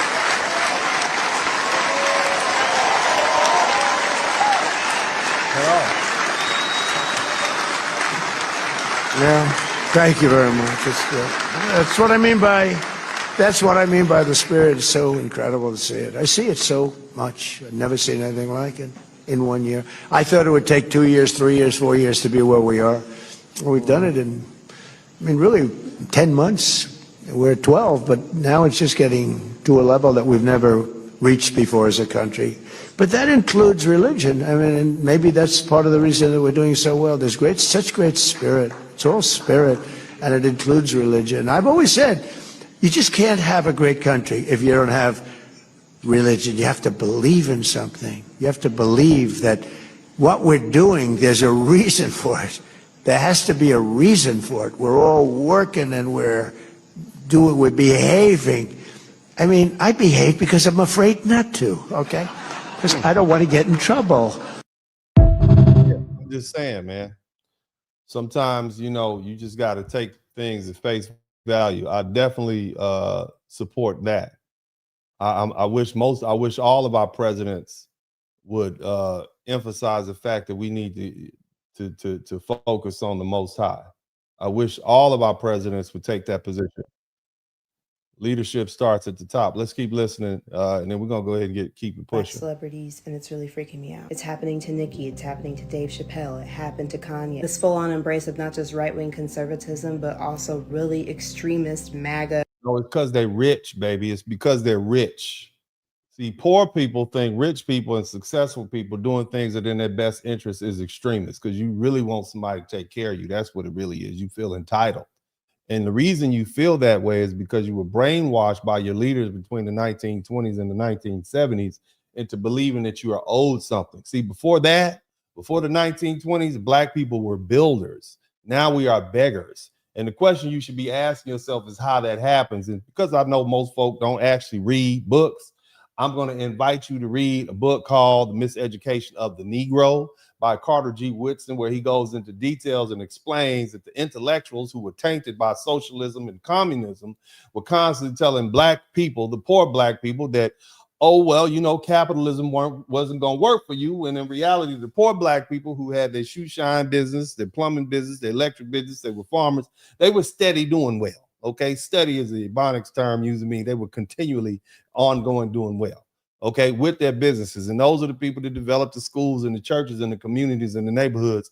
And those intellectuals in New York City who were infiltrated by socialism and all that other stuff that they had going on back then were trying to convince black people, hey, this capitalism isn't going to work for you. You need to go ahead. But that was all a setup.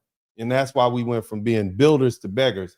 But again, the Democrat Party then came along in the 1960s and say, hey, if these black people feel entitled to something, well, let's just go ahead and offer them welfare and all these set-asides, and we'll just get them to vote for us. They already feel like they're entitled to something. They feel like the government is never going to support them.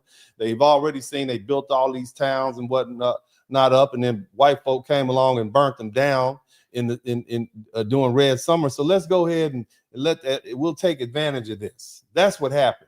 Now, I did a whole broadcast on that, but that's where we are. That's why we are the way we are, and that's why this young lady, who's clearly been brainwashed by a lot of these elite liberals and intellectuals and so on and so forth in the name of black power and black righteousness, truly feels as though there's something wrong with black people saying, hey, let me embrace a do for self feeling. Let me go ahead and try to conserve and hold on to what I have. Let me go ahead and embrace some of these entrepreneurial activities. Let me focus on things that are good for me, like low taxes. That's why she considers it extremist. Those black people are rich. That's why they feel the way they do. They're not extremists. Let's keep listening.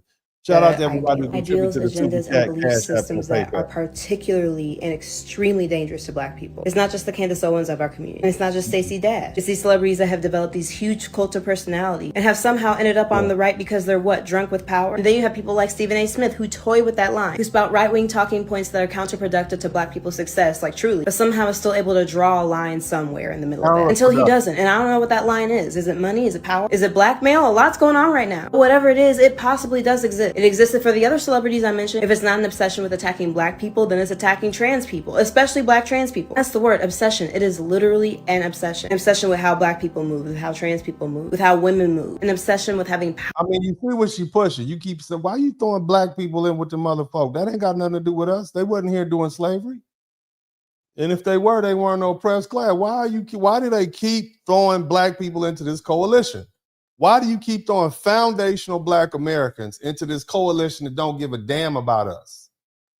You telling me trans people aren't racist? I just heard a member of the LGBT community say something horrible to a black ICE agent, call him the N-word, and didn't give a damn. You don't think some of those slave masters and racist folk, you don't think they're part of the LGBT, some of the most racist, bigoted people in America right now are riding the rainbow?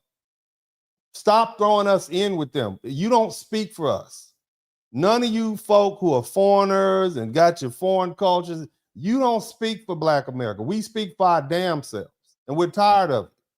Go speak for your own community. The minute you start throwing black people into a coalition with a whole bunch of other people, you immediately lose the right to speak for. You speak for us, period.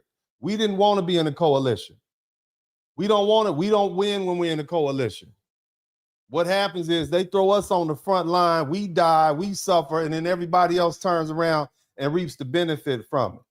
And we're tired of that. We are sick and tired of that. And at this point, it's just flat out disrespectful. Stop throwing us in the damn coalition. We're not a coalition. We are our own people with our own history and our own culture. We're not joined at the hip with any other group. Period.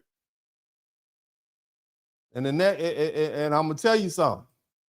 You all keep doing it, you're gonna keep losing voters. You're gonna continue to lose you're gonna lose the ear of black people. Because whether you all like it or not, I am one of just the regular old black man with damn near 100,000 subscribers because I say things that they agree with. I voice the things that they really feel. That's why you got a middle-aged black man from Texas with 3 kids saying the same thing that regular black folks say. And they like, yeah, I'm with that. People sit up and watch me on their telly. And people, 30% of the people watching this broadcast are watching it on their television because they agree with what I'm saying. Period. Vote your interests. I'm not telling you who to vote for. Vote your interests. The bottom line is the Democrats got a problem. They have a real problem because that same old playbook is not running anymore. It's not going to work. It's not going to work. Now, let's go ahead and get back to this lesson. Now, when Democrats sold their modern policy program to Black America in the 1960s, Black people weren't just struggling, we were poor. We were legally segregated and lawfully ostracized from the large parts of American life. The government and society has spent generations telling Black people where we couldn't live, where we couldn't go to school, where we couldn't work, where we couldn't eat. There was matter of fact, there was nothing we could do about it either. And that's why the Civil Rights Act of 1964 mattered. It outlawed segregation in places like restaurants and hotels and theaters and public schools and libraries. We couldn't even go to the library and check out a book. We couldn't even go. We were banned sometimes from employment. You see, and then we couldn't vote about it in a democracy. And we tried to vote, they would brutalize us. And that's why the Voting Rights Act of 1965 mattered. It was designed to enforce the 15th Amendment because states had spent decades denying Black people the right to vote. In practice, there was a census that was taken in 1959. This is what I need y'all to understand. In 1959, 55% of Black people lived in poverty. That's the majority of Black people lived in poverty. This is who we were. In 1959, that means over half of Black America was living below the poverty line right before the modern civil rights era. By 2022, that number had dropped to 17%. So we went from 55% of us in poverty to 17%, which means the rest of us are upper middle class, are rich. And that in 2022, that was the lowest Black poverty rate on record. By 2024, it jumped up a little bit to 18.4%, but it's still saying it's nowhere near what it was. So no, Black America isn't we're not where we need to be. We'd like to have a zero poverty rate, but is that really practical? No, especially for people that are systematically held back. You understand? We get that. The wealth gap is still real. Ownership gap is still real. The inheritance gap is still real. But let's stop acting like Black America's in the same position we were in when the Democrats first made these political bargains with us in the 1960s. We are not. And the other thing you have to ask yourself, we comparing ourselves with a group of people who had a 400-year head start, and we've only been free Generation X is the first born fully free group of Black people. And some of them are still in their 40s. And this is how well we're doing. I want you to look at the education situation in the 1940s. Only about 7% of Black Americans graduated from high school. Think about that. 7% of Black Americans in 1940. This is where we were. And college is worse. In 1940, only 1% of black people had a college degree.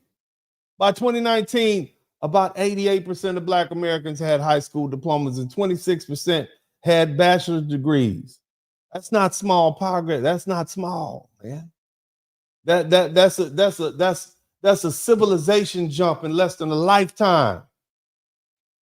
So when we talk about black politics changing, we've got to understand that black people change first.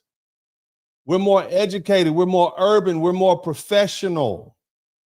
We've got more homeowners, more business owners, more college graduates, more people with retirement accounts, more people with something to protect, and more people who don't want to be talked to like we're still living in 1965. And that's why Democrats have a long-term problem.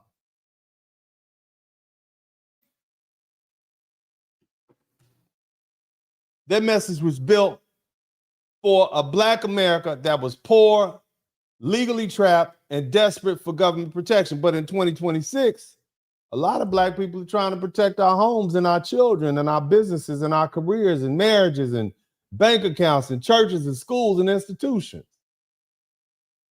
There was a study by Pew.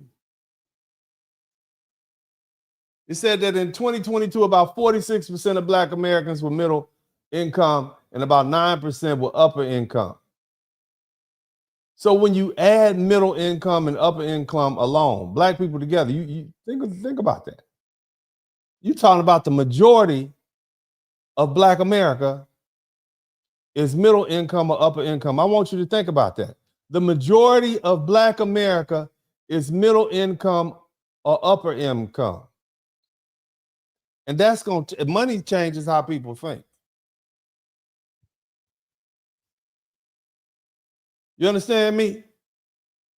People with something to lose don't always vote like people who have nothing to lose. Does that make sense? We're not the people of 1965. We're the people of 2026. People with something to lose don't vote like people with nothing to lose. And let me run this back to you. Again, Generation X, very important generation. It's the first black generation born after the Civil Rights Act of 1964 and the Voting Rights Act of 1965. In plain English,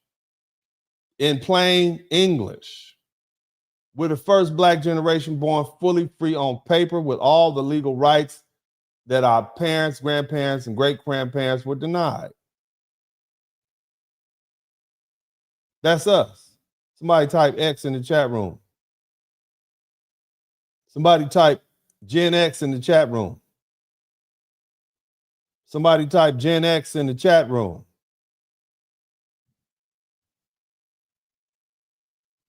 That's amazing. Some of these people are still in their 40s and 50s. So what I'm saying is when you step back and look at the timeline, black America has made all this progress in less than 65 years. And that doesn't mean racism is gone. That damn sure not what I'm saying. It's back better than ever. Hey, they are outstanding out there. You understand? Somebody type Chud. Chud is back. Nick Fuentes. I'm not even saying America's fair. It's fair enough. Right? You got to make it what it is. But again, what it does mean is that black people are not the same politically, economically, or culturally as we were when Democrats first sold us all these welfare programs. And let me tell y'all something. Let me look all you young people in the eye. Don't you ever let these fools tell you that black people were better off in the 1950s. That's a fool's gambit. We were not better off. We were poor. We were broke. We were illiterate. And the only reason them folks want to go back to the 1950s is because they had a little bit more money than us and a lot more social and legal control than us. Don't be a fool. You think black people were sitting around in the 1950s when the marriage rate was up? You think marriage is everything? It's not. Marriage is nothing if you're broke and segregated and locked out and treated like a second-class citizen. It don't matter if you're married or not. You just married and broke together. So when people ask how much progress, because I hear this question a lot, what progress have black people made since the 1950s? It's simple. We got a lot more money. That's the progress. That's the scoreboard. Okay, we're not gonna romanticize poverty. Wasn't nothing cool about being broke. What have they built? We don't need no more damn buildings.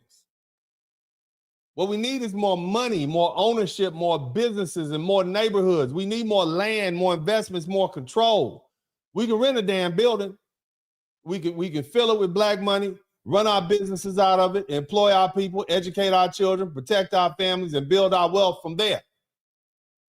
Get you a nice little business lease. They got plenty of them downtown.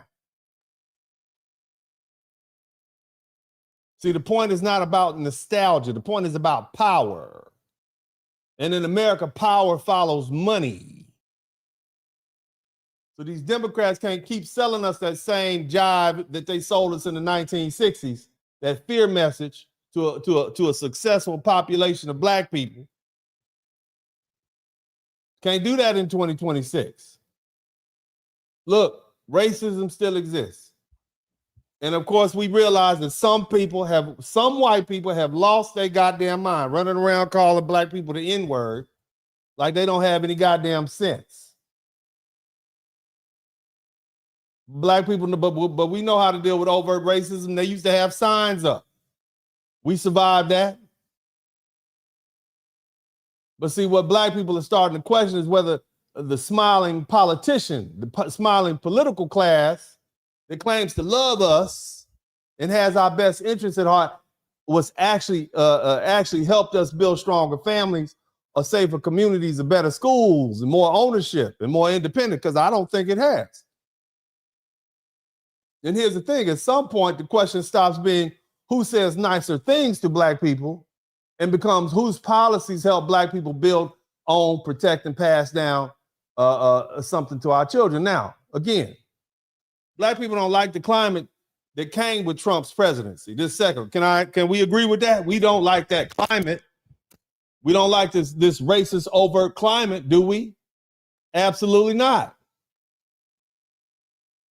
We don't like that. These people feel entirely too comfortable saying what they thinking out loud. They used to have sense enough to shut up about it.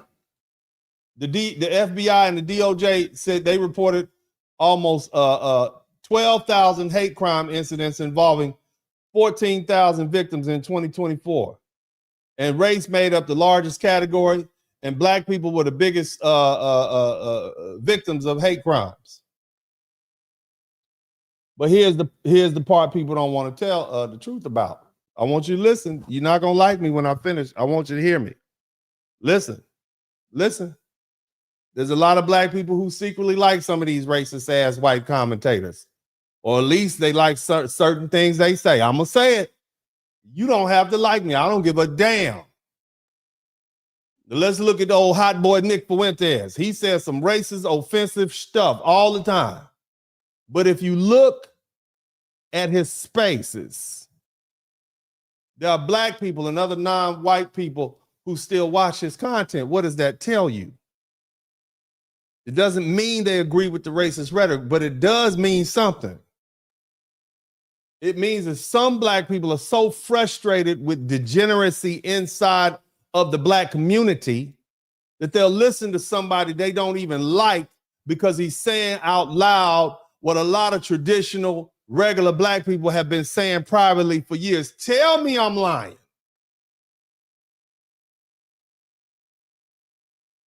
You can't.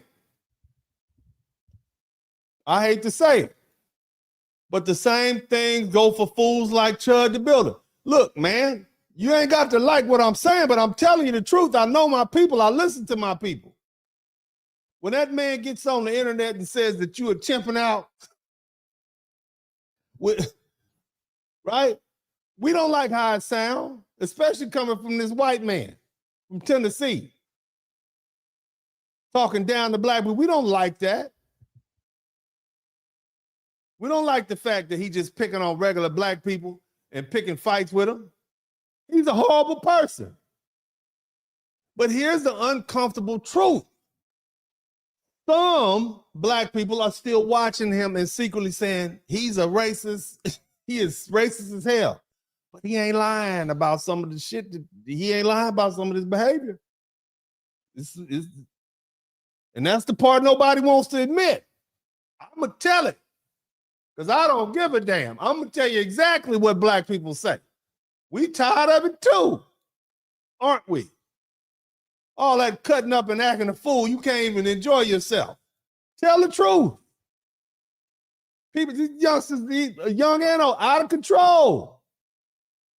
And the same thing applies for people like Charlie Kirk, the gentleman who got shot, and that fool Myron Gaines. And some of these other online non-black conservative podcasts. I'm telling y'all the truth. That's why so many black people watch them. We don't like everything them fools say. We don't like how it sounds coming out of their mouths, especially since they're non-black, non-FBA. We don't like it. We recognize the harsh racial overtones and the contempt. But some black people are still happy because that's what they've been saying for years. We've been talking about black on black crime, haven't we? Haven't we? We've been talking about how horrible it is, but every time you say something about it, why we talking about? So you can't say nothing. We've been talking about baby mama culture. We've been talking about absent fathers. Can't say nothing. We've been talking about degenerate behavior. We've been talking about reckless sexuality, ghetto ass neighborhoods, no disciplined children and grown people. No order. You can't shame them. No damn standards, no accountability. But when you say it, guess what they call you? Oh, you a coon. You a sellout. You Uncle Tom. You acting white. So now, so they shut up, right? That's what happens. We just shut up. Black people, all you regular black people, you can't say nothing because if you say something, you're not down no more, right?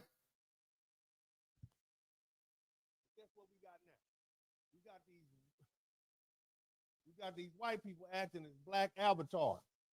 Somebody type Babatar. We got white people acting as black avatars. We got Babatars saying things that a lot of regular black folk want to say to these degenerate side of our own culture.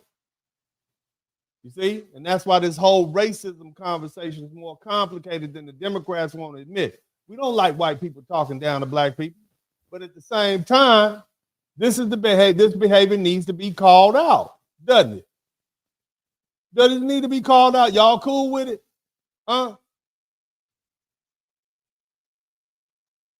I'm not cool with it. You got all these black folks destroying the image and our safety and our stability and in the future of black America, and a lot of regular black people are tired of being forced to defend them just because they lump us all together because they're all black. We tired of that.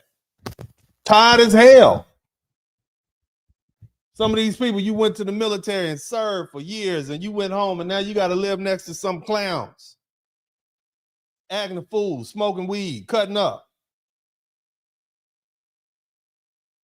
It's the same reason black people call the damn police when the foolishness in the neighborhood gets out of hand. Tell the truth. When we see these young sidewinders out here terrorizing the black folk in the community, acting crazy, threatening families, turning the block into a goddamn circus, shooting and stealing and fighting and breaking in cars and making regular black people scared to live in our own damn neighborhoods, who do we call? We call 911. That's who we call. And that's not just talk. The Pew Research Center found that 38% of black adults, grown people, said police spending in their area should be increased. Pew also found that black adults wanted police funding in their community to either stay the same or be increased. Did you hear me? So that whole defund the police was never a black thing. And don't let these activists fool you. Regular black people have real concerns look, we got concerns about police brutality and police abuse. We have a problem with that. Okay, but we still want order and safety and somebody to show up when these fools get to cutting up and acting an ass, don't we? And then guess who they gonna send them big white boys with them bulletproof vests that just gonna show up and jack them YNs up and throw their ass on the ground. We get it. We understand the racial history behind it. We know that there's some fear and racism and it's all mixed in. But see, there's a lot of black people that still relieve when somebody show up to handle these fools, right? So you don't have to go out there, do you? You happy about that, aren't you? Stop lying to yourself. It's more of us than it is of them. Didn't y'all just hear what I said? 45% of black people, middle class, 9% are rich. It's more of us than there are of them. See, it was a different situation. We were broke and poor. It was easy for them to sell us on being anti-capitalism, anti-government, Now you all benefit from the goddamn government. Now you don't have to like me. I don't give a goddamn if you like me or not.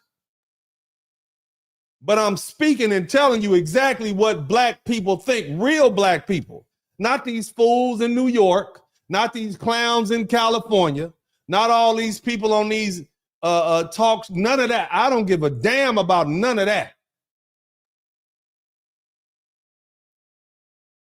This is what real black people think. I know it's terrible to hear, but this is the unadulterated truth. And that's why Democrats have to stop pretending black people only care about racism. Again, Pew found that in 2024, 76% of black Americans said strengthening the economy should be a top priority because we're concerned about our money. 79% of black people said improving education should be a top priority. They said 68% said reducing crime should be a top priority. This is where black America's priorities are. So yes, racism matters. It matters. But money matters more. Education matters more. Crime prevention matters more. Safety matters more. Families matter more. Living in an ordered society matters more. And that's how a lot of black people really feel about this whole situation. We don't like it. We know Trump brought in a whole bunch of racism. And whether you think he's racist or not, the goddamn racists think he's a racist. So that's all that matters. But we've dealt with racism before, haven't we? Black America, have we been dealing with racism how many years now? We still here. We survived it. What's more dangerous?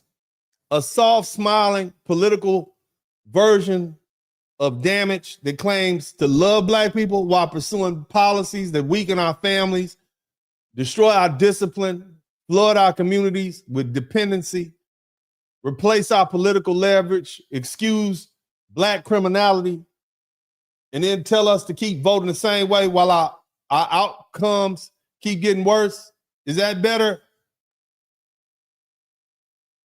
See, here's the thing. Black people have become a lot more politically sophisticated. And black people are realizing that running back to the Democrats every time somebody says something racist is not a strategy. You can't stop people from saying offensive words in a free society. That's why it's called a free society. The answer to overt racism is not political panic. The answer is insulation. Listen to me. You're learning something. We fight racism the same way our ancestors fought racism. We fought it through education. We fought it through ownership. We fought it through culture. We fought it through family. We fought it through black churches. We fought it through HBCUs and entrepreneurship and discipline and having our own institutions. See, our ancestors dealt with it way worse overt racism than we're dealing with right now. But guess what we still did? We still built churches.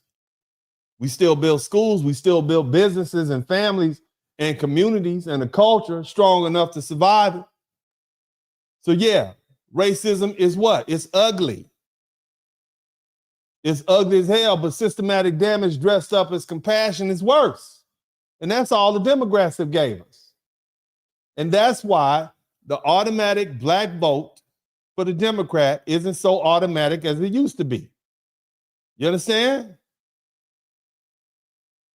That doesn't mean that black folk are going to jump off the Democrat plantation and jump off the Republican plantation overnight. That's not what it means.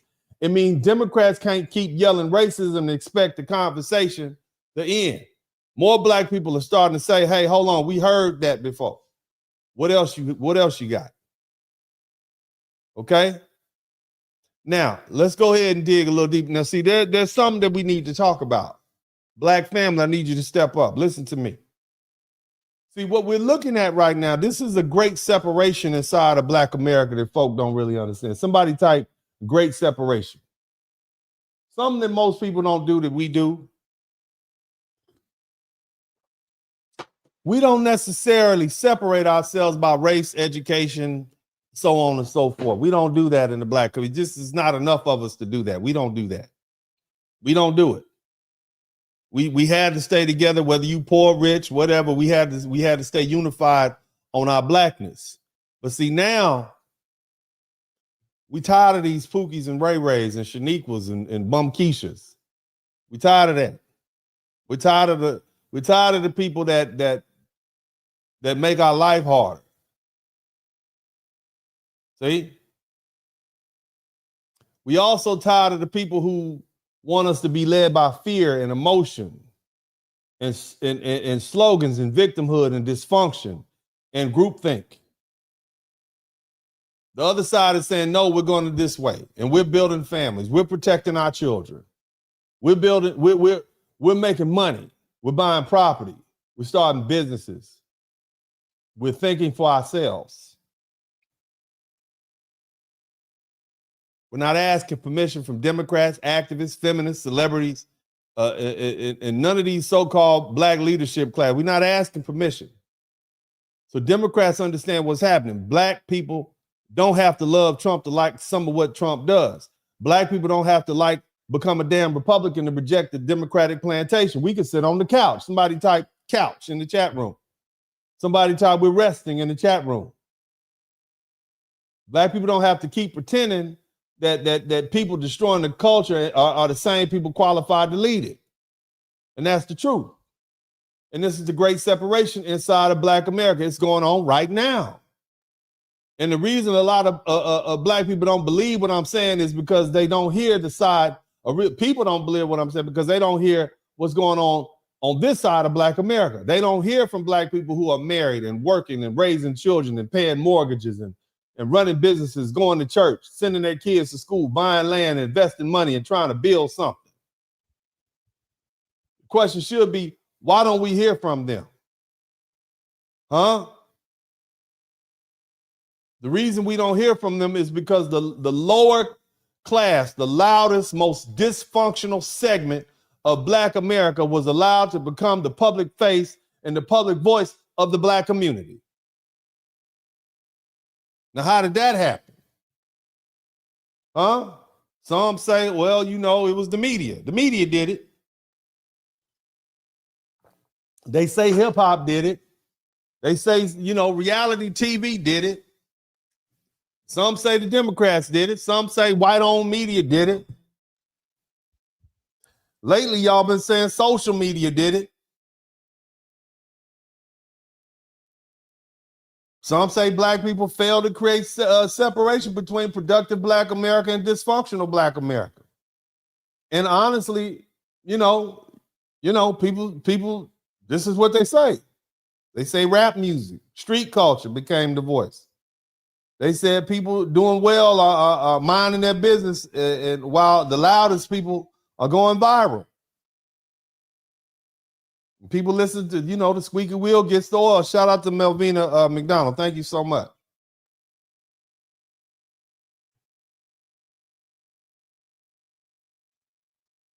Hell, you got some people who say successful Black people. That 45 plus 9% of us, successful Black people, 54% of Black people successful, middle class or rich. They say we not really Black. That's what they're saying. I want y'all to listen to that.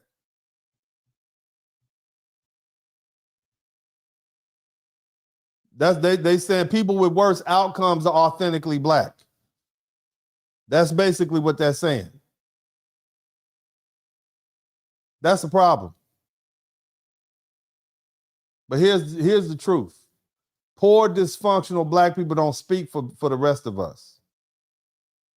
They may be loud. They may be visible. They may be viral.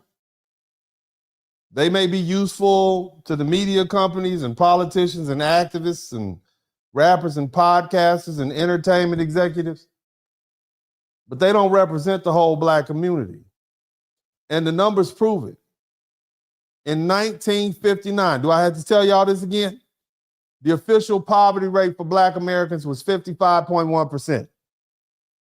Back then, poverty really did describe most of black America. Most of black America was in poverty. But that's not where we are anymore. By 2022, it fell to 17.1%. That means the majority of black America are middle class, upper middle class, or rich. So you can't keep treating black America like we're poor and stupid and illiterate. The majority of black America does not need subsidies and welfare. Nor are we ignorant. That's outdated. You're lying now. We literally flipped the script.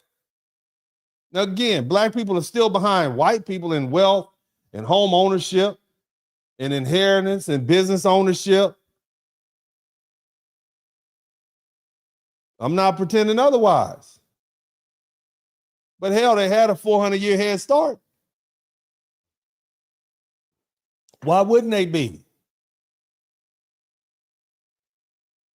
Again,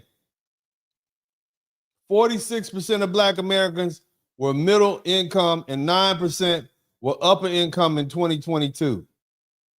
Y'all hear that? That's 56% of black people over on the other side. You understand what I mean?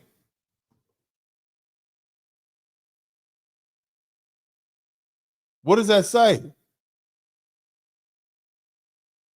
The census reported that 195,000 black-owned employed businesses generated $211 billion annually. Does that sound like a group of poor people to you? Again, stop comparing yourself to white folk. They had a 400-year head start.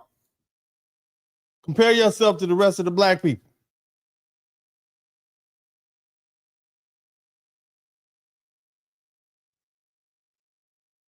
These black businesses alone employ 1.6 million people. So the poor, loud, reckless, dysfunctional segment of black America doesn't get to speak for us anymore. They are not the majority.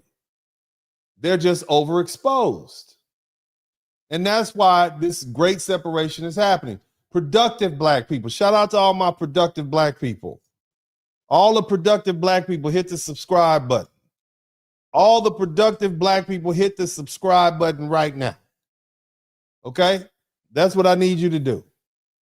Productive black people are tired of being forced to defend people who embarrass us, who endanger us, who destroy our public image, generally the public image of black America. We're tired of being told that if we reject dysfunction, we're rejecting black people. We're tired of being told that if we believe in marriage and discipline and education and home ownership and God and law and order and entrepreneurship and family and structure and standards, that we're acting white. And that's how the dysfunctional side got the microphone. They were protected in the name of solidarity. They were promoted in the name of entertainment and defended in the name of authenticity and centered in the name of the culture. But now a lot of black people are saying, no, we're not letting the loudest, poor, most dysfunctional people define what blackness means anymore. Shout out to IMDP. We're not letting rappers and criminals and baby mamas and drama and street and hood rat street culture and ghetto culture and YN culture and reality TV and online chaos and these political activists speak for us anymore.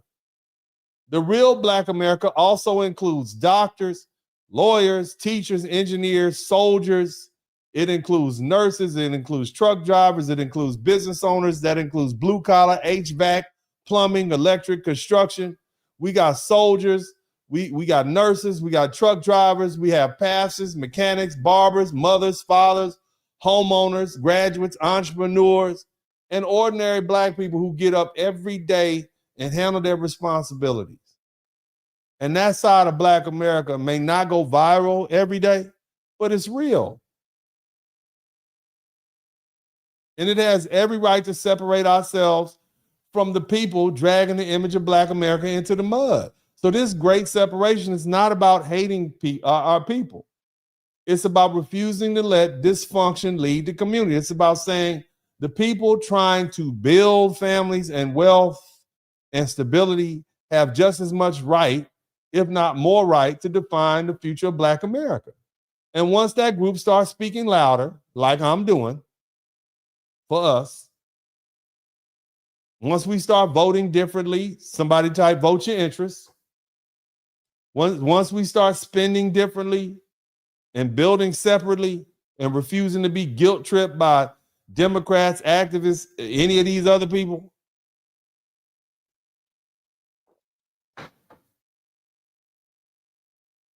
that old political control over black people is going to start to break, which is what you see happening.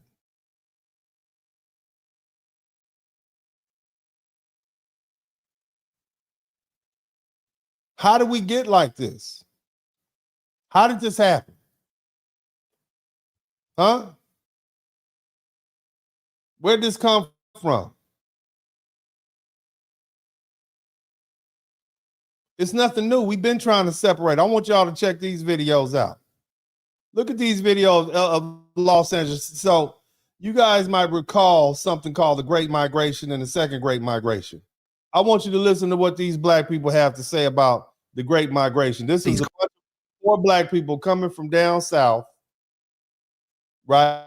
We have black people all over America who had successful enclaves, whether we talk about Detroit, whether we're talking about in New York, Los Angeles especially. We had all these successful black people, and then you had the influx of a bunch of poor ghetto black people coming in. So we've had to deal with the degeneracy before. This is not new. And I want you to hear, listen to what these folks from back in 1953, black people are saying in 1956. Tell me if it sounds the same as what we're saying right now. We're tired. We don't want to, we are separated. Listen to this. These conversations in public today. Wow. Well, I don't sound like a do-gooder because I really am not. With these people coming in who are not our intellectual equals, nor are they of our sociological, but they're used to living a certain way, and they too might rise up above their origin and might one day be our associates. I'm just saying. Now, the modern day black person would say these people are sellouts because they don't want to live around degenerates. Have you ever lived next to a crackhead? I have. Let me tell y'all something. I remember it was probably I was probably about 10. So this is probably it had to be about 1986, 1987. We had a crackhead named Juanita. She lived next door to my grandma's house. She'd be turning tricks in the goddamn car that was in her mama's yard. This is what I saw at 10 years old. And I had cousins out there younger. But do you want your kids to live next to a strawberry crackhead? Huh? Is that what you want? What about them YNs out there smoking weed in front of your house? Every time your wife come home, your children walk down the street. They got to deal with the YNs. Is that what you want to live next to?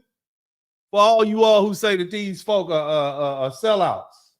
That's what you work hard for. You go to work every day. You come home. You got to hear about the fact that them N-words next door and try to holler at your daughter and her friends. Is that what you want to live now? I'm just asking. If that's what you want, hey, man, we can arrange that.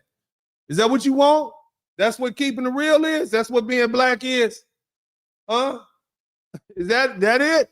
Because if you think that's being black, you a goddamn fool, and you get everything you deserve. You get if you think being black means you accept degeneracy in your neighborhood, you get every goddamn thing you deserve. And I mean that with every bit of my chest. Every bit of it.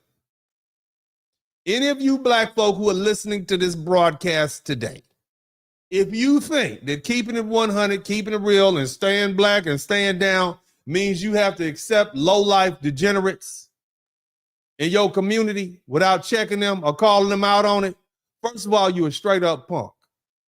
Off rip. Off top. Period. Your family's not safe. You ain't safe. Because degeneracy is like a disease. It invites infection. If that's what you think. So for everybody who disagrees with these black people who establish themselves in these black communities, who live law-abiding lives, you mad at them because when the black folk came from down south, they was talking shit, eating on the bus, cutting up, acting a fool, bringing their guns and all the low-life ways. You think, now I'm not saying they couldn't become better. I'm just saying at the time they showed up, they was on some BS. And these people are just supposed to accept them just because they black. You're a goddamn idiot. You're a damn fool. You don't know what structure and order is. But anyway, let's keep listening. The tone of this meeting is we're setting ourselves up as little puppet Jesuses. We can't help anyone else until we help ourselves. The Negro has had two professions, his own medicine, dentistry, law, psychiatry, and he's had the profession of being a Negro. And many of us have come out here to escape from this second profession of being a Negro. It's our own identifying with these Negroes that are coming in with their carpet bags that causes us problems. Let's keep listening. You see that? So this is not, they like, hey, we need to get away from these. These ain't us. Keep listening. And I know that people are concerned about this. They may not talk about it very often, but I certainly heard them shudder in church when he said there'd be 1 million Negroes in Los Angeles. We shudder because we're saying, in essence, the majority of these people are not like we are. And we felt that we maybe... A majority of these people are not like we are. Again, we're looking at a time period where the majority of black people were poor, and you got a few black people who were successful. Now that is the opposite. In 2022, the poverty rate in the black community was 17%. Okay, so we no longer a poor group of people. So the vast majority, you feel just like this dude right here. That's what I need. The only reason you making allowances for these people because you like, yeah, well, I don't want to seem like I'm a sellout.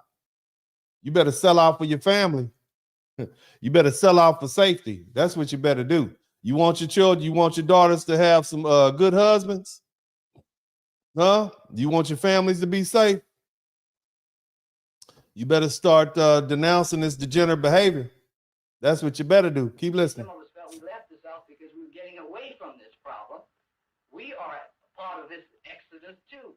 But we are a little maybe embarrassed by the fact that here we're going to have a mass element come in that's going to create a tremendous social problem in the community to which we find a great deal of difficulty in relating to. Well, I don't want to sound like a do-gooder because I really am not, and I'm somewhat of a snob. But I do think that with these people coming in who are not our intellectual equals, nor are there... These people coming in are not our intellectual equals. Where is she wrong? Did this well-spoken black woman sound wrong to you all? You got these degenerates out here doing all this crazy stuff. Again, the Democrats got a problem. Because, see, they still treating us like the vast majority of us are uneducated, illiterate, and poor and need a handout when we don't. That's the problem that they have. The majority of us don't. The majority of black Americans are hardworking, law-abiding citizens who just want to do right by their family, take care of their own responsibilities, and largely be left alone. That's the majority of black Americans. That's what we want to do. Of our sociological bracket, they're not to be a handicap to us. They'll find their own level. Now, I do sound like a snob, but I don't mean it this way. But they're used to living a certain way, and they too might rise rise up above their origin and might one day be our associates. The whole tone of this meeting is we're setting ourselves up as little puppet Jesuses. We can't help anyone else until we help ourselves. The Negro has had two professions, his own medicine, dentistry, law, psychiatry, and he's had the profession of being a Negro. And many of us have come out here to escape from this second profession of being a Negro. And we are out here a while and we're working in our own field, and then we find out that here these same problems are falling on the heels of 1,600 Negroes a month that come into Los Angeles. Now, he said 1,600 Negroes a month are coming to Los Angeles. They just tearing the place up.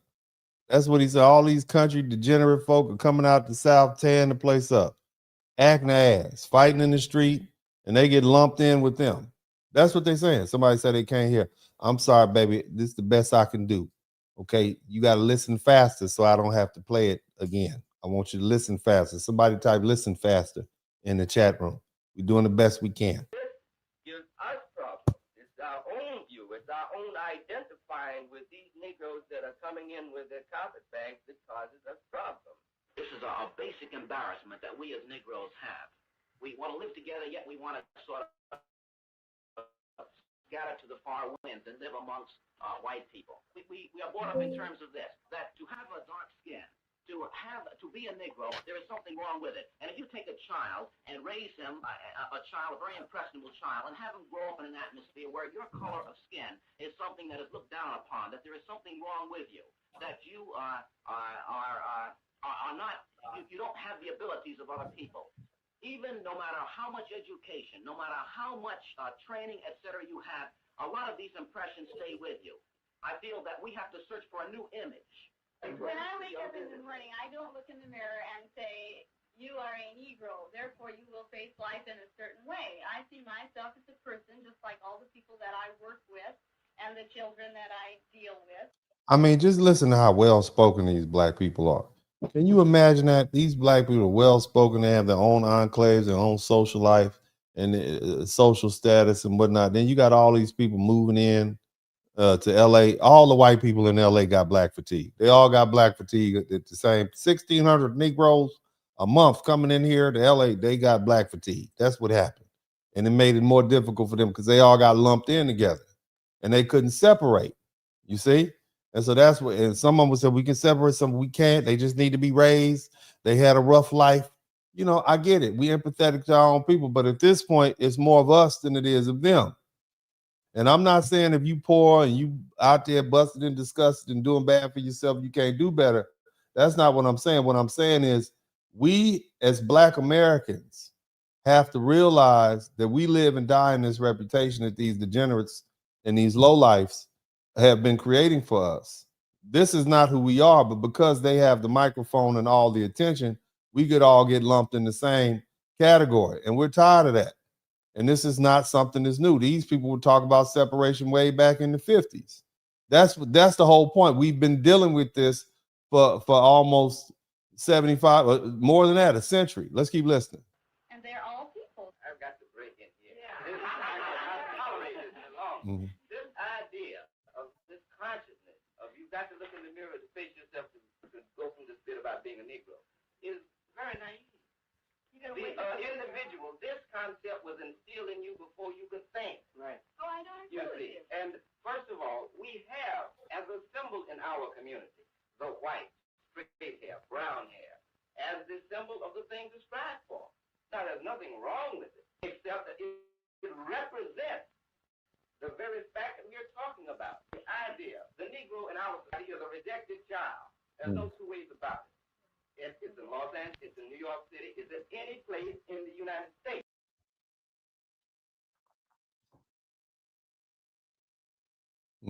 All right, I got one more. Y'all still with me? I got one more video. Y'all check out. Crying, baby, I'm not crying. I'm Do you know the difference between defiance and a cry? You're talking to a black man, baby. I don't cry to white folks. I talk to them all I'm my talking to my life. people, not even to you. I talk to them all my life. You're singing the blues. But you're blaming us. We got a right to stand up and defend ourselves. Defend yourself. I glory in your spunk, baby. Hold it, Mr. Meek. Wipe the blood off your hands before you There ain't slam. no blood on mine. This is a real exchange from a live television broadcast in 1968. Civil rights organizer Russ Meeks is debating a white woman who argues that poor white and poor black people grew up facing the same struggles and that the deeper issue isn't race but poverty. What follows is a disagreement over whether shared hardship leads to shared outcomes. I lived in the slums. I'm not ashamed of it. You know, nobody helped me get where I'm at.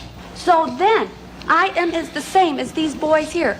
Because I seen little white kids as well as colored kids together digging out of garbage cans. Not separately.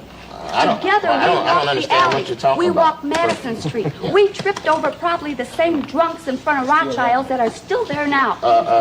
So what about me? Am I a poor white person? God help me, give me mercy. I want white power then. I'm sure you do. And you should have it, baby. You got it. Broadway? What about North Street? What about Wilson Avenue? Well, you want to let me address myself too? White people are. What about them? They got their own problems, lady, and I think that the white people should have white power. I'm talking about black. You see, talking to you is an exercise in futility.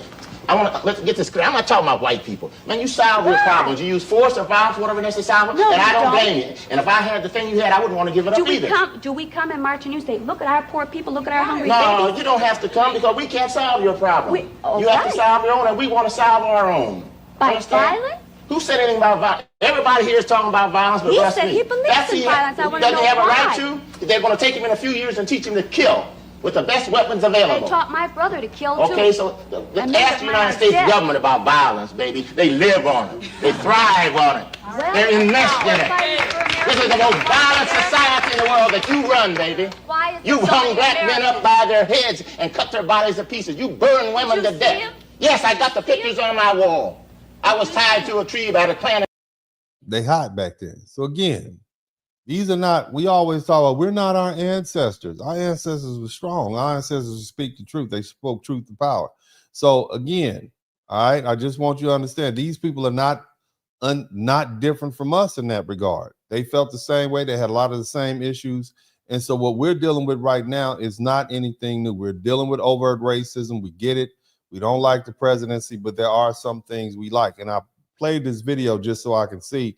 We went all out there shucking and jiving. Everybody wasn't Malcolm X wasn't the only one speaking up on behalf of black people. Now, I want to take you all on another political history lesson, and I'm not going to have y'all here all night. I know y'all have things to do, but I certainly do appreciate your time, and I want to make it worth your time and your money. Again, the lowest functioning voices became the face of Black America. And the question we need to ask ourselves, how in the heck did that happen? How did that happen? Somebody type how in the chat room. How did that happen? Okay. How did it happen? I want you all to listen to me because this is very important. All right. Now, before we go any further, I need you all, before I explain how these people got the microphone, I need you all to take the opportunity to subscribe to the channel. We need less than 90 people to get to 100,000. I want to get to 100,000 tonight. If you have not subscribed to the channel, take the opportunity right now to subscribe to the channel. Go ahead and do that now as I continue teaching. And remember, if you learn something, I should earn something. You don't owe me anything. All right. But if you've learned something, if you realize something that you didn't know, if I help bring something home to you or articulate something in a way in which you didn't think, I didn't think about it like that. Well, then, hey, if you learn something, I should earn something, as I say. But now, how did we get here? How did the loudest, lowest voices in Black America how did they start speaking for us? Because that's an important question. How do we go from who we were to who we are now? And that's the question Black people have to ask ourselves, because we don't want to go down this road again. See, and when we look back in history, even when Black people were poor, we were builders. We were dignified. Do you see how well those Black folk were dressed? No, we dressed well. We went to church. We shunned crime. We created schools. If a girl got pregnant, she got sitting down south to have that baby. We went to church. We created schools. That's how important education was to us. We created businesses. We created our places of worship. We created over 100 colleges. We created towns, banks, professional organizations. We created a whole world for ourselves under those conditions that were far worse than what we're dealing with right now. Chud the Builder was no exception back then. You could call the N-word so much you might have thought that was your name. They said a whole lot worse things than chipping out. So the question is not just why are black people poor? Why were they poor? We already know why. The question is, how did poverty become an excuse for degeneracy? Because even when we were poor, we had dignity. Even when we were locked out, we built our own. Even when we were segregated, we organized. Even when we couldn't go everywhere white people went, we created places for ourselves. Our ancestors weren't sitting around waiting for Democrats and activists and celebrities and rappers and government to save us from anything. We built everything we needed: churches, towns, banks. Hell, we had fraternities, civic organizations. We had entire communities. We had an economic foundation. Why do you think we so successful? You understand?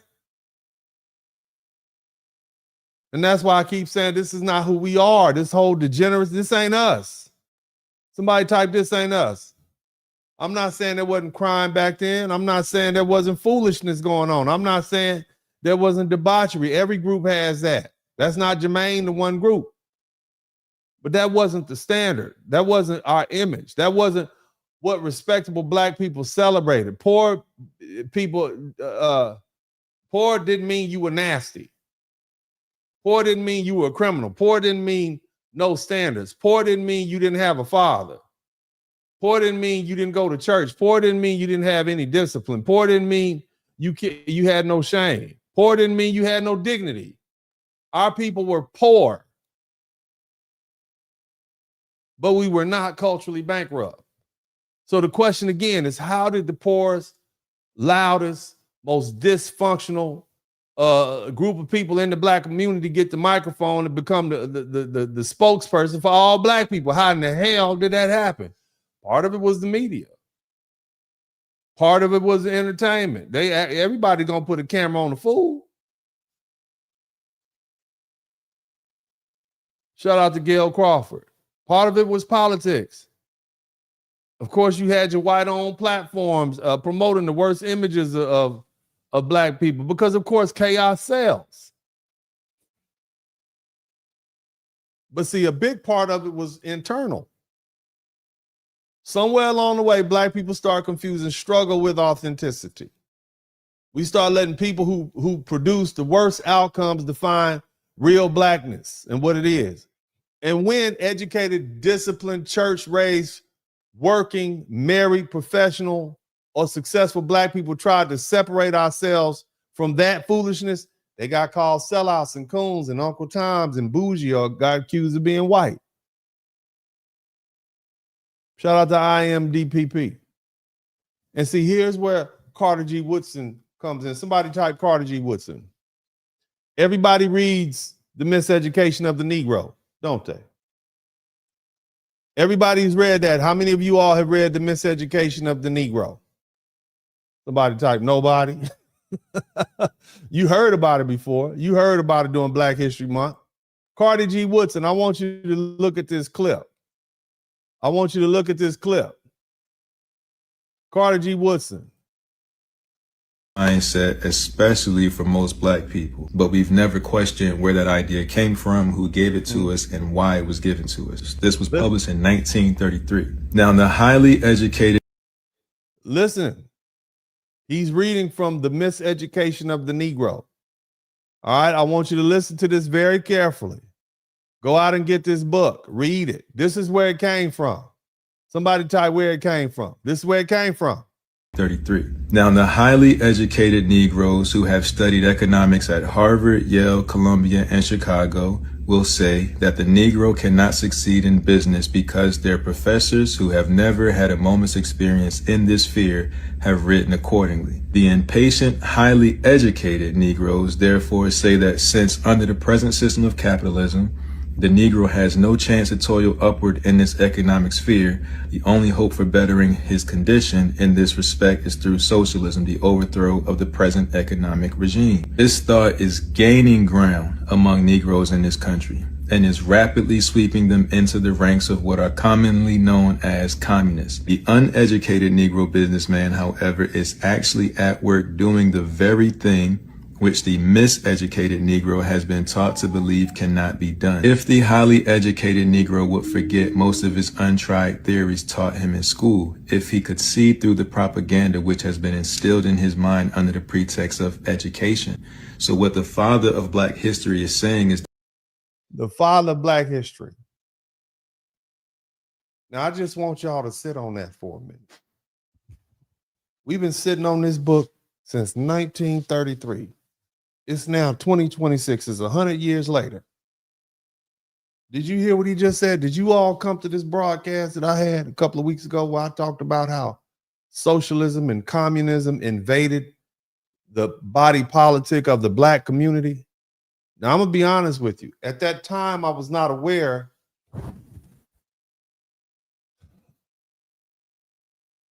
of what Carter G. Woodson said in this book.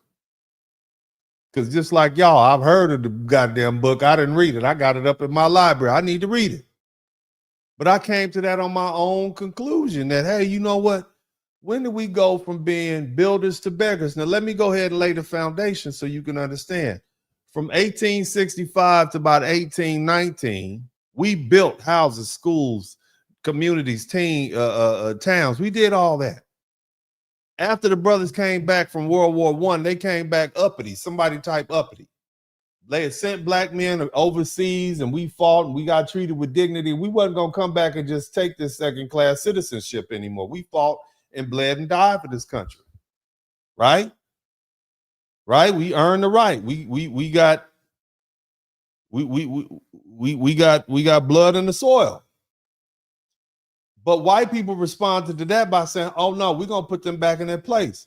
So guess what they did? Somebody typed Red Summer. They attacked all of our infrastructure. They burned down towns. They looted towns. They ran us out of certain communities. In 1920, Black people had 15 million acres of land here in the United States. 15 million acres of land. We were doing well, fresh out of slavery. This is 55 years out of slavery at the height of Jim Crow. White people got jealous. And so now after 1920, somebody typed Red Summer. After 1920, Black people like, oh, we did all this and the white folks still, they just did us dirty. This capitalism is not going to work for us. Now you got a bunch of white people who fled the South, got out of there. And at the same time, you have a lot of America's enemies who are infiltrating. So between about 1920 and 1970, we're in a situation where, and mind you, this book is written in 1933. Carter G. Woodson, father of Black American history, he would know. He said these intellectuals, these intellectuals, many of who were trained in Russia, right? Many of who were trained by our enemies, right? America's enemies said, well, you know what? We're going to brainwash these disgruntled Negroes and we're going to send them back to the United States and we're going to have their leaders brainwash the already disgruntled Black people who are dissatisfied with the American system of capitalism, just so we can say, hey, look, they don't even treat their own Black people right. And now we have these Black people who we done wound up and programmed to say all this anti-American, anti-capitalist stuff. And so that took hold. And that's what Carter G. Woodson was saying. It took hold. The intellectual was saying, oh, you can't do it. And the poor Black people said, but yes, we can. And it's still happening right now. We are still fighting. And along with, oh, you owe me something, I can't do it on my own, is what? You got your hand out. And anybody who knows, once you start giving somebody something, they feel entitled to it. Go loan somebody some money for too goddamn long. Go give somebody some money every time they ask for it and see if after a while they don't think you owe it to them. You all know that. That's why you know better than to loan money. Go give somebody something every damn day for a year and then turn around and say, well, hey, I can't give you anymore. They're going to treat you like you stole something from them.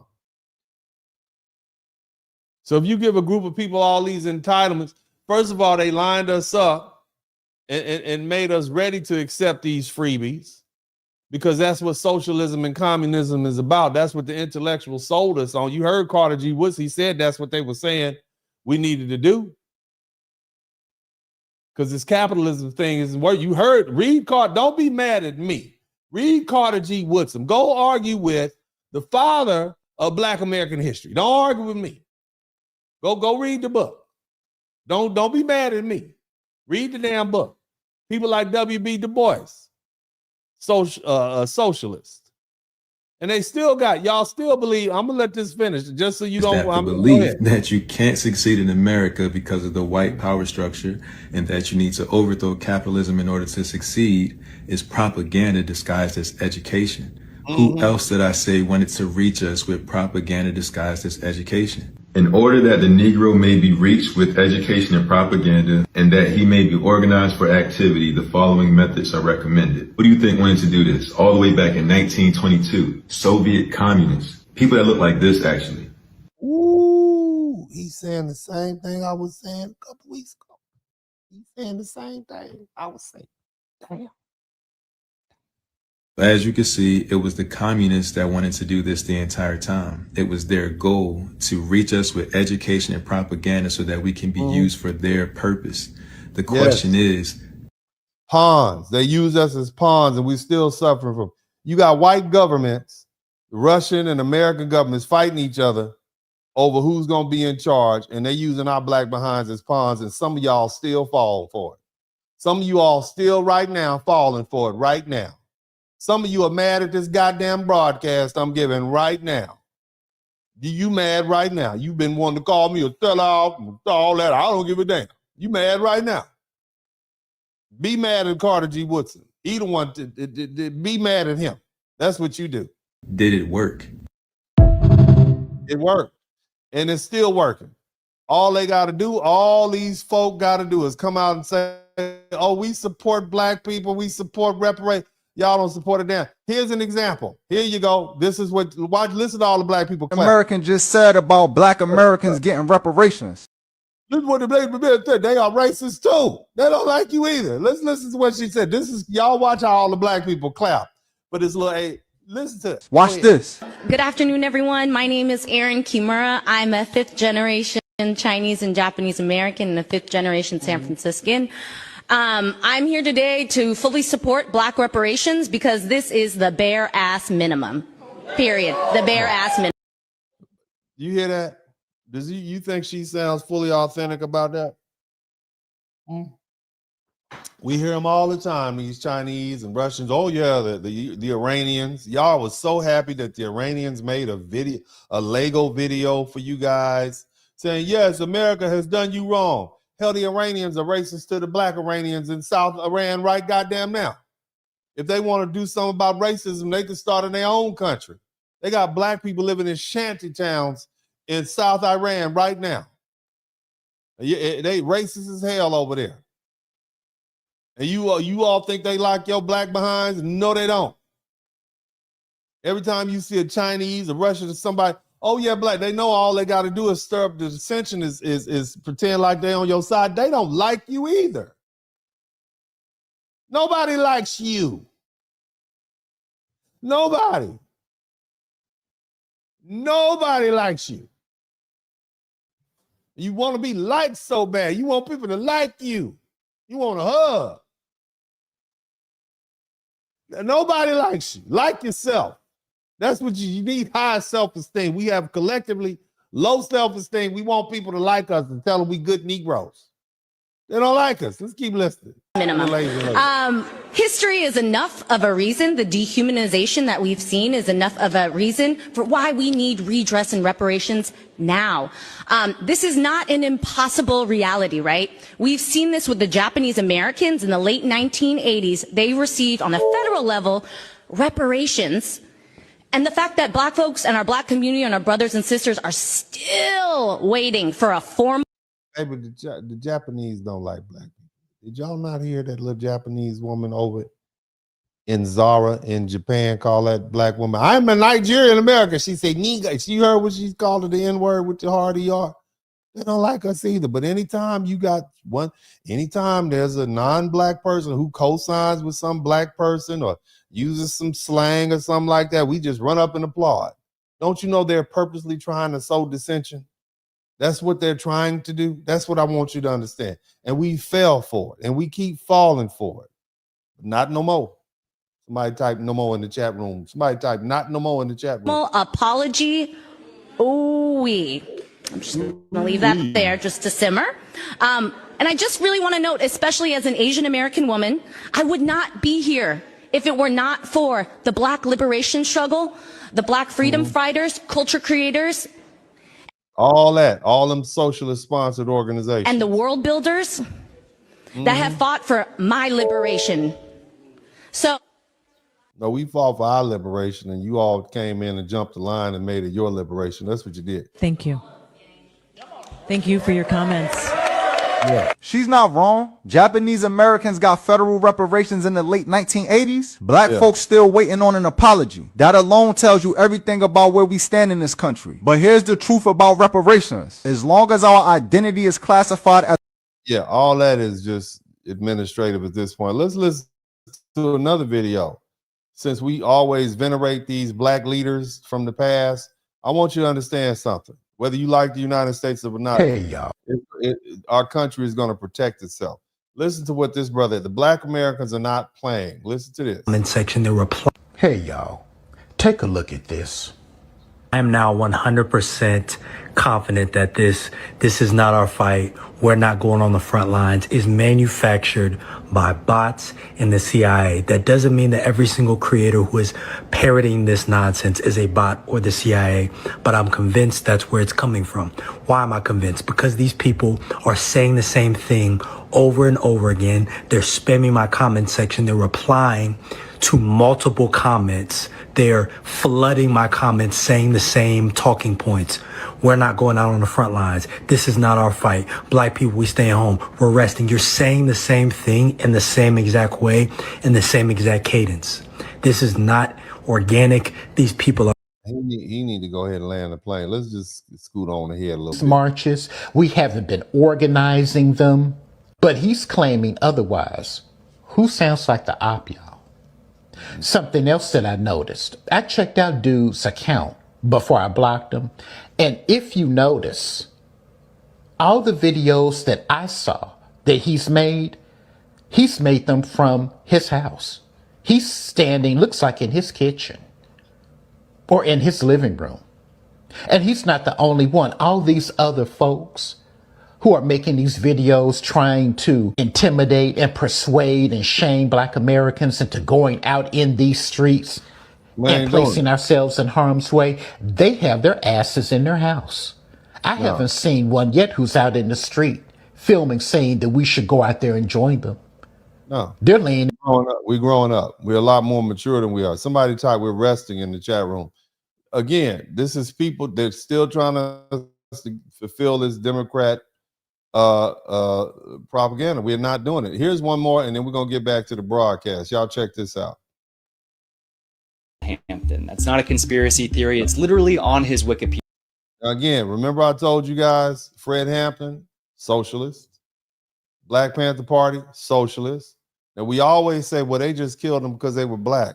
That's not it.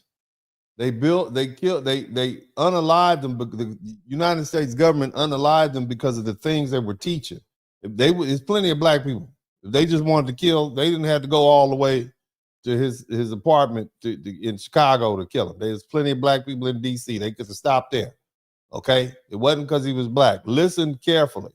Okay? You heard earlier when I explained socialism invaded the black community through its body politic. You had people like Carter G. Woodson saying, hey, man, this is an infection. It's telling us to be beggars instead of builders. And it infected us. And so now here we are in the 1960s, 50 years later, after it set in, as you heard Carter G. Woodson said, it's starting to catch on. And so now you have this going on. Listen to what he says. Media page, but they didn't do it because he was the leader of the Black Panthers. They did it because he was doing something that was much more threatening to the U.S. government. You see, what do you think was much more threatening to the U.S. government? Not because he was the leader of the Black Panthers. In the years before he was murdered, Fred Hampton formed a group called the Rainbow Coalition, which was an alliance between the Black Panthers and the Young and who? Patriots, which were a group. And who is that? Group that represented poor rural white people. In declassified documents, the director of the FBI at the time, J. Edgar Hoover, specifically talks about his concern that Fred Hampton could become a quote-unquote messiah who unites working class people across racial working class. Sounds like some socialism talk to me. So on December 4th, 1969, the Chicago police, working at the behest of the FBI, raided the Black Panther headquarters and shot Fred Hampton in his bed while he was asleep. If you think stuff like this isn't happening anymore, you're a fool. We already know from leaked documents and whistleblowers that the government is actively monitoring working class movements. A lot of protest movements take place online now, and I know from personal experience that anytime you post something even vaguely political, an army of weird accounts with almost no followers show up to make incendiary comments. The point is that a lot of the hatred you see in this country is manufactured by the people in power as a way of keeping us divided and distracted. It doesn't have to It's also manufactured by other people in other countries also. Keep that be up. this way though. All we would have to do is stop bickering with each other about dumb stuff like whether or not trans people should play basketball and turn our attention to the actual institutions I don't think that's dumb, but keep going. that are oppressing all of us. A good first step would They can play basketball. We just don't want them playing with the girls. be repealing the Patriot Act, which was passed after 9/11 and basically makes it legal for intelligence agencies to spy on Americans. We should also demand accountability from the Pentagon by forcing But the whole point is Fred Hampton was starting to hang out with white boys, and they knew that these people were socialists. They knew that they had been infiltrated by socialism. And again, socialism, you still have leaders right now who are anti-capitalist. But again, let's get back to what we're doing. So, with Carter G. Woodson warning in the miseducation of the Negro, it matters because Woodson talked about how the educated Negro was often trained to despise his own people, distrust black businesses, and look down on the very community he should have been helping. He said that the educated Negro was disinclined to take part in a Negro business because he had been taught that Negroes couldn't operate in that sphere. He also said that black people were trained.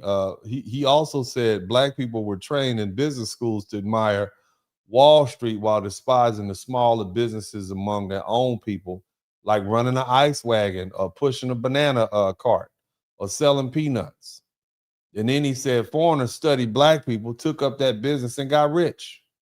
And the quote is powerful because Carter G. Woodson, was making the same point almost 100 years ago. He was saying that the educated black people had been trained away from real economic needs of black people instead of coming back and building businesses and building industries and supporting black banks and helping black workers and organizing black economic life to many educated black people were trained to chase white approval and white institutions and white jobs and white validation and that white government and them white welfare checks.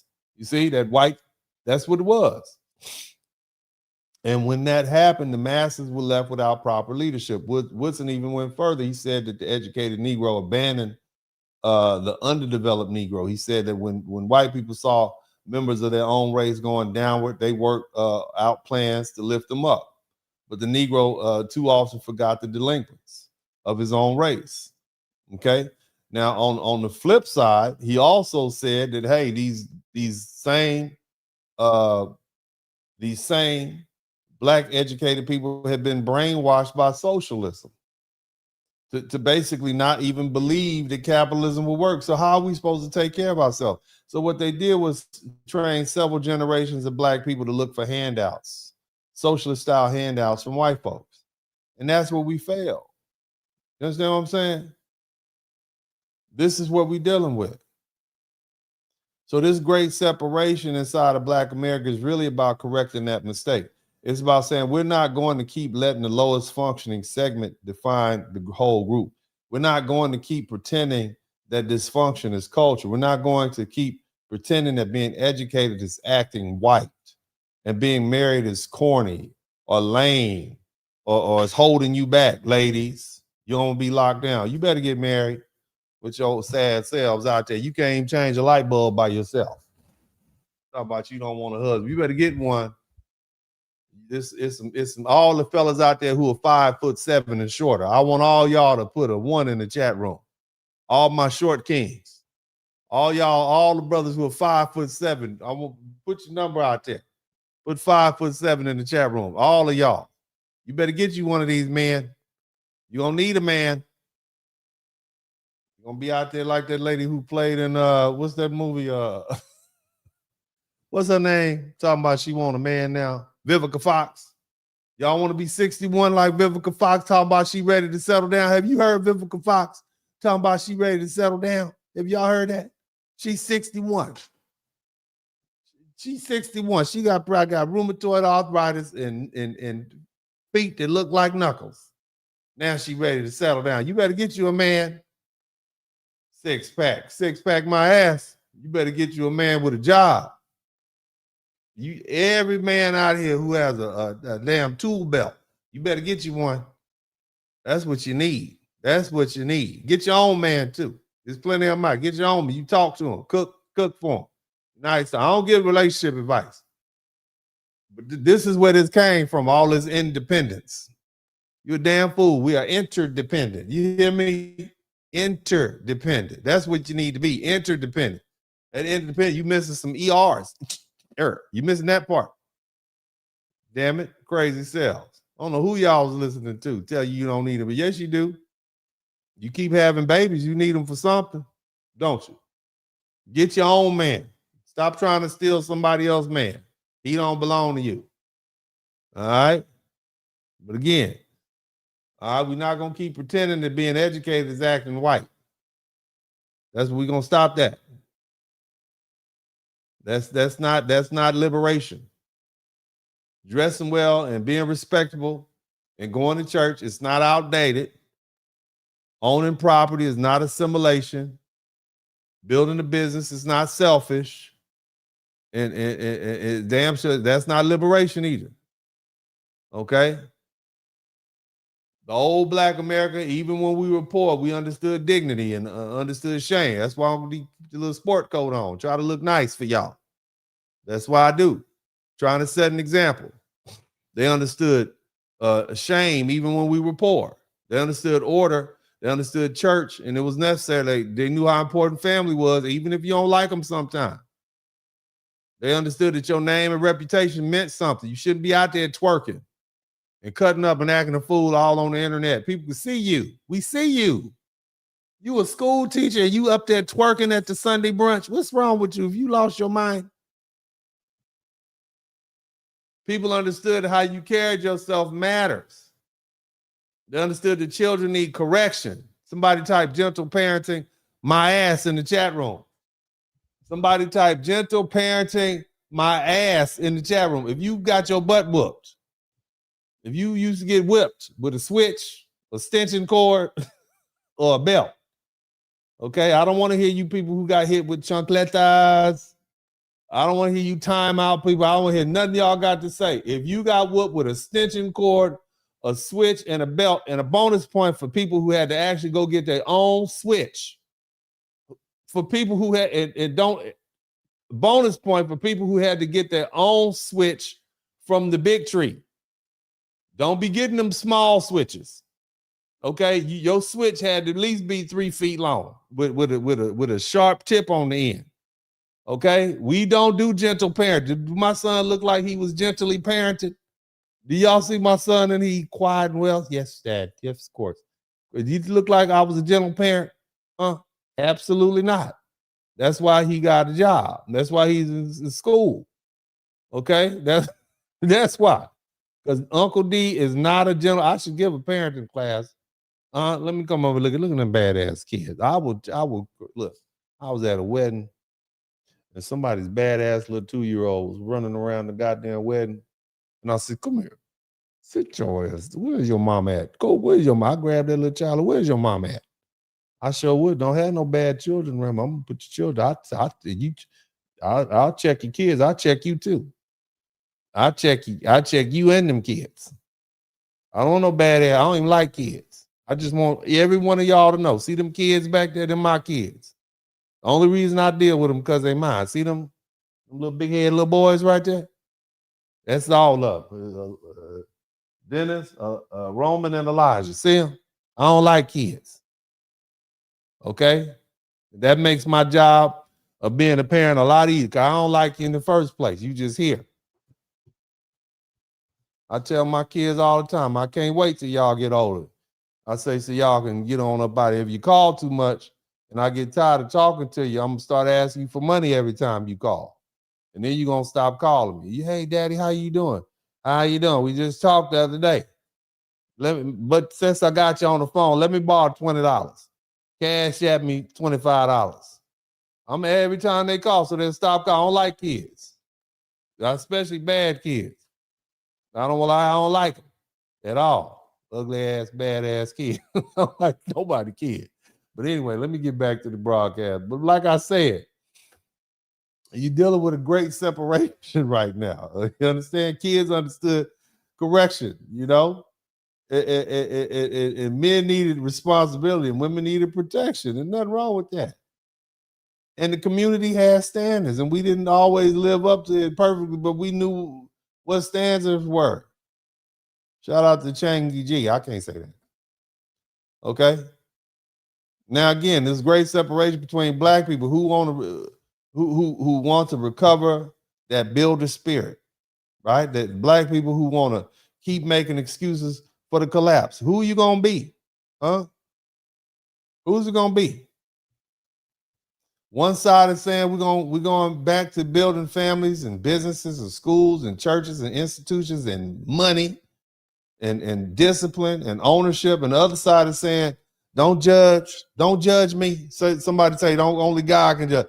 Only God can judge me. That's not true. That magistrate can judge you. Huh?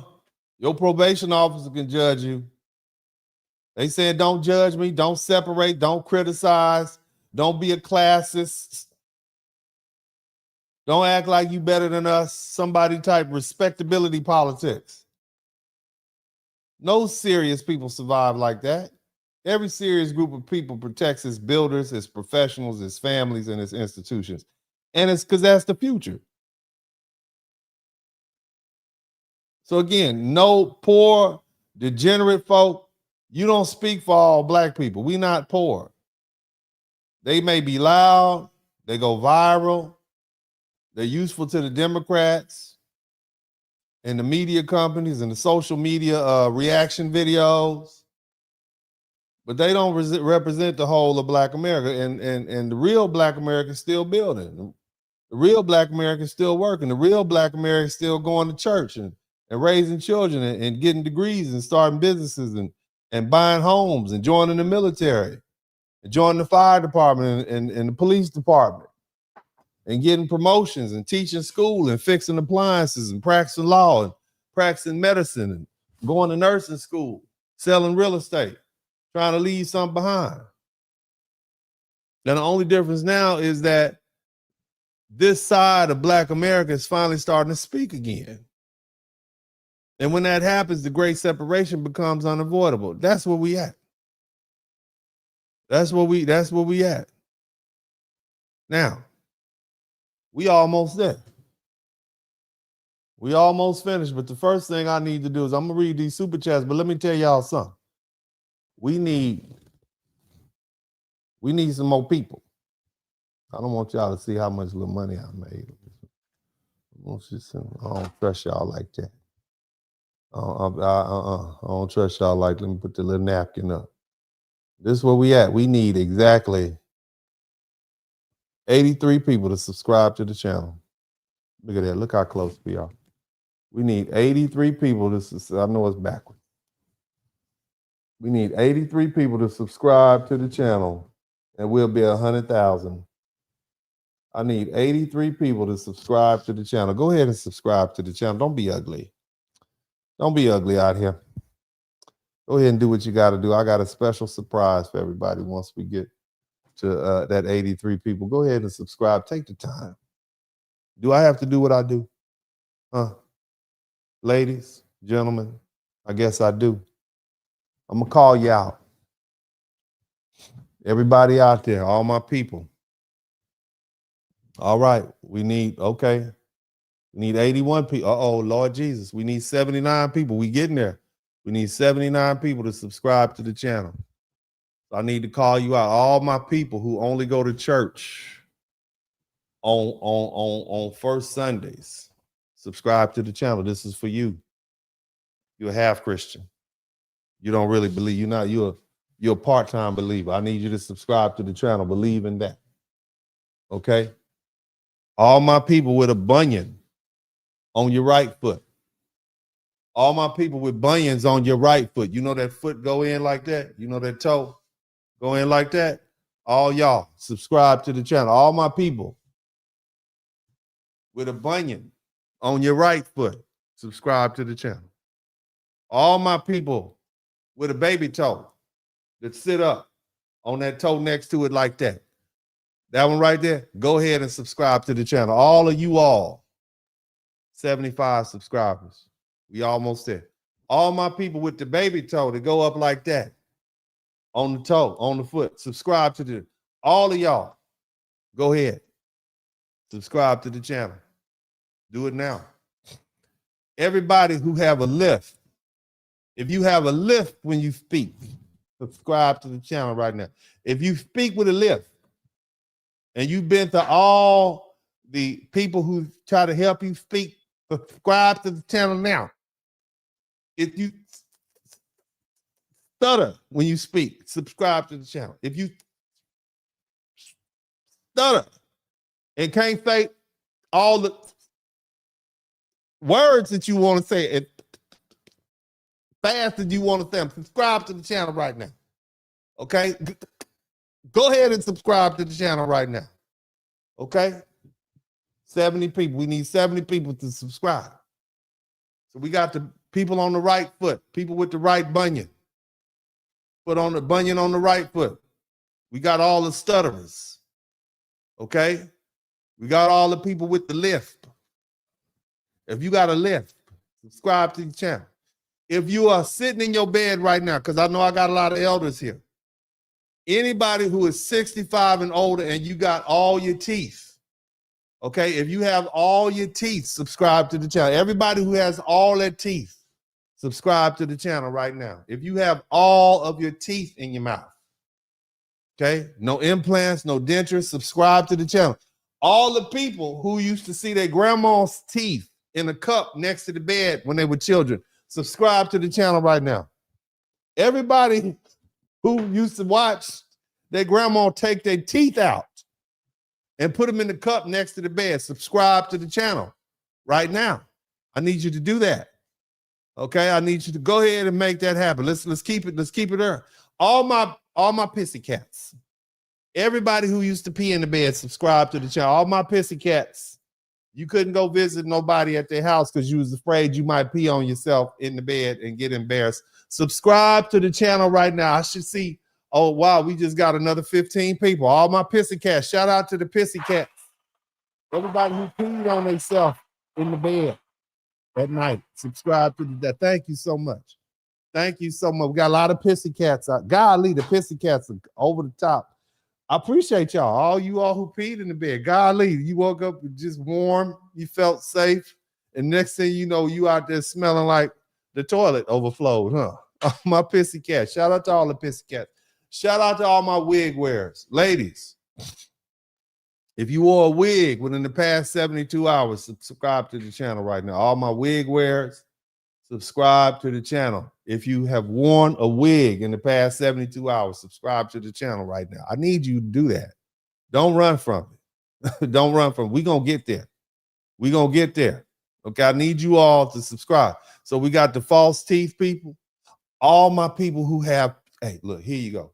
If you got them silver caps, if you was a child with silver caps, you know you was bad as hell. If you had if you was a silver cap child, you had them silver caps on your front teeth, subscribe to the channel right now. I need you to go ahead and do it. Go ahead. If you have children in your family who have silver caps, bless your heart, subscribe to the channel. Why are those silver cap children so bad? I don't understand. We almost there. We almost there. We stuck at 75. We need y'all to go ahead and break the dike. I need y'all to go ahead and break the dike. I need this dike that we need to flush this on out. We need 75 subscribers. We're gonna get here. We're gonna get there, baby. We need 75. We gotta get there. We go. There was 74. We almost there. We almost there. Let's get there. Let's get there. Now, I already talked about the people with the bunion on the right foot. All my people with 2 bunions. If your feet look like this, okay? Your feet look like you got a bunion here and a bunion here. Subscribe, my double bunion people. Subscribe to the channel. I need you to make it happen. I need y'all to go ahead and subscribe. We're getting there. Almost at 100,000. Praise Moses. God is good all the time. We're going to get there. We get there. All my people with allergies. If you allergic to fish, nuts, pollen, you couldn't go nowhere, subscribe to the channel right now. I need you to do that. I need you to do that. Go ahead. Go. I feel bad for you. Benadryl, you can't go nowhere. I need you to subscribe to the channel. All my ladies out here who are pregnant by a man they don't like, go ahead and subscribe to the channel. And at the same time, all the fellas who've impregnated a woman they don't like, subscribe to the channel. Go ahead and subscribe. All that. I need all that to come on in.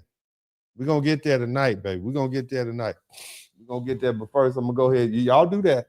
It ain't going to take that long. I need y'all to get there. We almost there. We almost there. We close, baby. We on the other side. Somebody type other side. We on the other side. But anyway, enough of this foolishness. Let's get on back to reading these. Let's talk about the real MVPs and the team, man. Shout out to all the people who contributed to the Cash App, the Super Chat, and the PayPal. Matter of fact, you know what I'm gonna do? I'm gonna go ahead. Oh, we got some Cash App money tonight. Yeah, we got some Cash App money tonight. Let's go ahead and give a shout out to all the folk who came through. Mr. Jason Mutes, I can't say the name. He said 100K. We almost there. Christopher White, very important conversation yesterday. Thank you so much. Juanita Walker, thank you. Patricia Hightower, always good to see Patricia and Michelle Edwards. Good talk. Appreciate you all. Thank you so much. Now let's go ahead and read these super chats. Super chat. Again, you don't owe me anything, but if you learn something, I should earn something. If you learn something, I should earn something on our way to 100,000. We'll get there. We're going to get there together. We are going to get there together. Shout out to everybody who contributed to the super chat, the Cash App. Let's go ahead and read this. So, where's the love? Thank you so much. I appreciate you, my man Fuquan. Thank you so much for the $10 super sticker and also $10 super sticker there. Fitzgerald 2417. These people are brainwashed and ill-informed. Yes, they are. Also, big shout out to Curly Locks. Thank you so much. He said, y'all, Blizz King, not monolith. I'm not. I certainly am not. Also, who else we got here? The Holy Trinity in Heels, Kamala, Ketanji, Karen, Jean Pierre are all married to, yes, they are. They're all married to white tea men, but they always talking about that black power stuff. I don't understand that. Who else we got? Melvina McDonald. Shout out to you, baby. Thank you so much. Always good to see you in here. Who else we got? I am DPP. Many blacks. Let's see. Many blacks will allow their hatred of Trump to miss the great opportunity in life. More blacks need to start buying digital assets. I'm 150K in myself, been investing since 2021. Good for you. Good for you. We just need to stay focused and never forget who we are. It's me. I'm just saying thank you for bringing the message to an understanding. I will. Thank you so much. And I appreciate all you guys too. Whether you subscribe to the channel or not, I've had fun.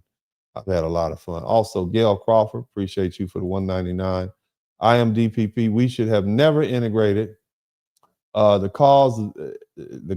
demise, and become loyal to one political party as if we need them. We don't need no political party. We didn't integrate because we wanted to sit up next to white people.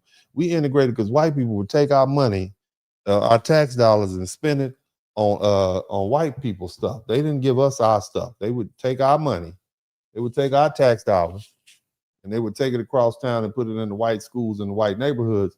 And so we threatened them. We said, look, y'all don't give us our money, we're going to force the courts to integrate these schools. And we thought, well, they hate us so bad, they would never want to integrate the schools. And guess what the white folks said? The rich white folks said, well, shit, we'll just let the poor people go to school with the poor black people. The poor whites go to school with the poor black. We'll put our kids in private schools anyway. So the rich white people threw the poor white people under the bus. And rich white people never gave a damn about poor white people, but poor white people want so badly to align themselves with rich white people that they're willing to sacrifice whatever and take whatever. But at the end of the day, you know, they don't want to have anything to do with them either. You see? And the poor white people have been the biggest fools for the rich elite more than anybody else. But you can't tell them anything because they cling to their racism.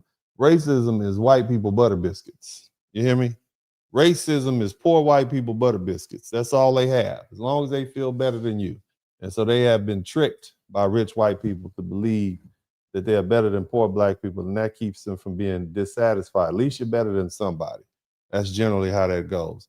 But thank you so much. I am DPP.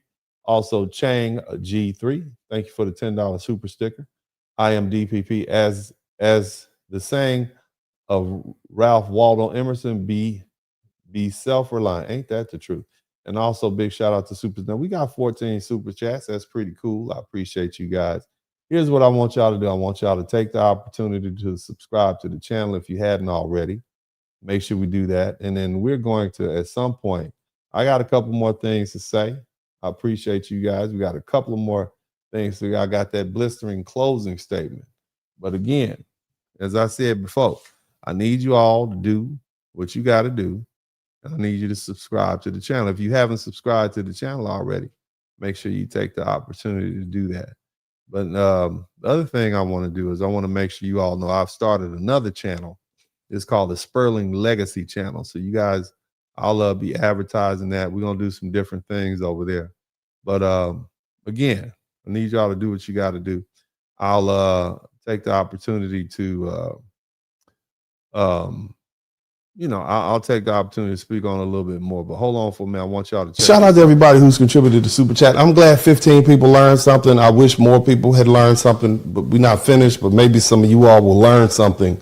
But again, I appreciate you guys. But before we get to this superstar, I need you all to make sure you hit the subscribe button if you hadn't already. I don't know if you all have. I have not had an opportunity to check and see if you hit the subscribe button, but I'm looking now. I'm going to look right now to see if you good people care about me enough to hit the subscribe button and help me, okay? Because at this point, it's about me. It's about me getting to 100,000 subscribers. And it's taking a long time. I'm just saying, I feel like I should be there by now as people. I need some more people to subscribe. I need approximately 66 people. Well, hold on. I need 63 people to subscribe to the channel right now, and that will get me to 95,000. Okay? I need 63 people to subscribe to the channel. Okay? I need 63 people. Somebody type 63 in the chat room. Chantel Smith, I need you to subscribe to the channel. Dwight Chair, I need you to subscribe to the channel. Okay, who else is in here? Jelena Taborn, I need all y'all to go ahead and subscribe to the channel. Don't hate watch. Okay, don't have me up here forehead sweating, talking to you all about history, trying to make it interesting. I need all of y'all to subscribe to the channel right now. Don't play me. I'm not here for the games. I need my subscriptions to go up. I want a little gold plaque on my wall behind my head. Okay? Do me a favor. Subscribe to the channel. If you have already subscribed to the channel, double check, because YouTube plays these vicious games with me. I need 58 people to subscribe to the channel to get me where I need to be. Okay? 58. Somebody type 58. In addition to that, make sure you like, share, subscribe if you appreciate what I'm doing. Yes, if you like, share, subscribe, I'll keep doing what I'm doing. Jessica Rabbit said, Dennis, any thoughts on sisters who marry out? I find myself disgusted with some of them. Baby, look, don't worry about them. Let me tell you something, baby, worry about yourself. I tell people all the time, my preference is for black men to marry black women and black women to marry black men, but you got to love who you love. I'm not one of those people. I don't tell you what to do. Along with me telling you to vote your interest, I'm going to tell you find peace of mind and happiness.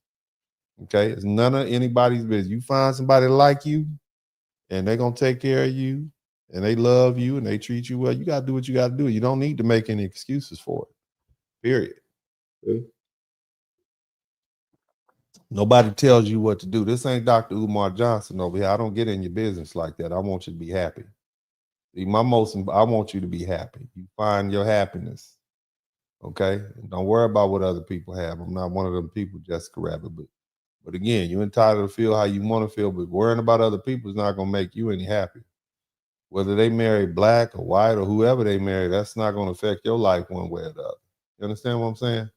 Now, that being the case, let's get on back to these this closing statement, because I want to make sure that we bring this home. Now, when people act shocked every time a black celebrity comes out, well, you've seen all these black celebrities, and the reason I started with the celebrities is because they're rich. Number one, it's not that they are. It's not just about them being black. It's the fact that they're rich, and rich people see things differently.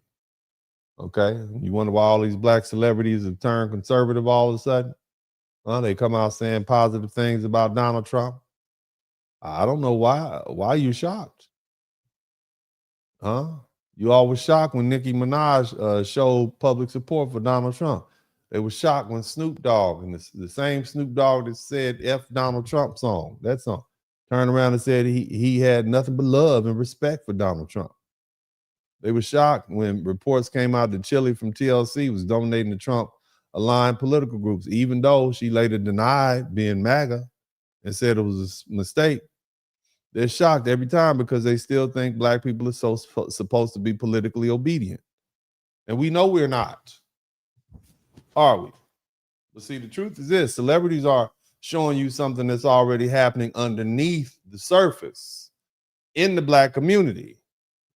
Nicki Minaj, Snoop, Kanye West, Lil Wayne, Kodak Black, Waka Flocka, Amber Rose, Antonio Brown, Mike Tyson, Nelly, Azalea Banks, and many others either supported Trump, they praised him, they appeared at some of his events, they defended him, or been tied to the movement in some way.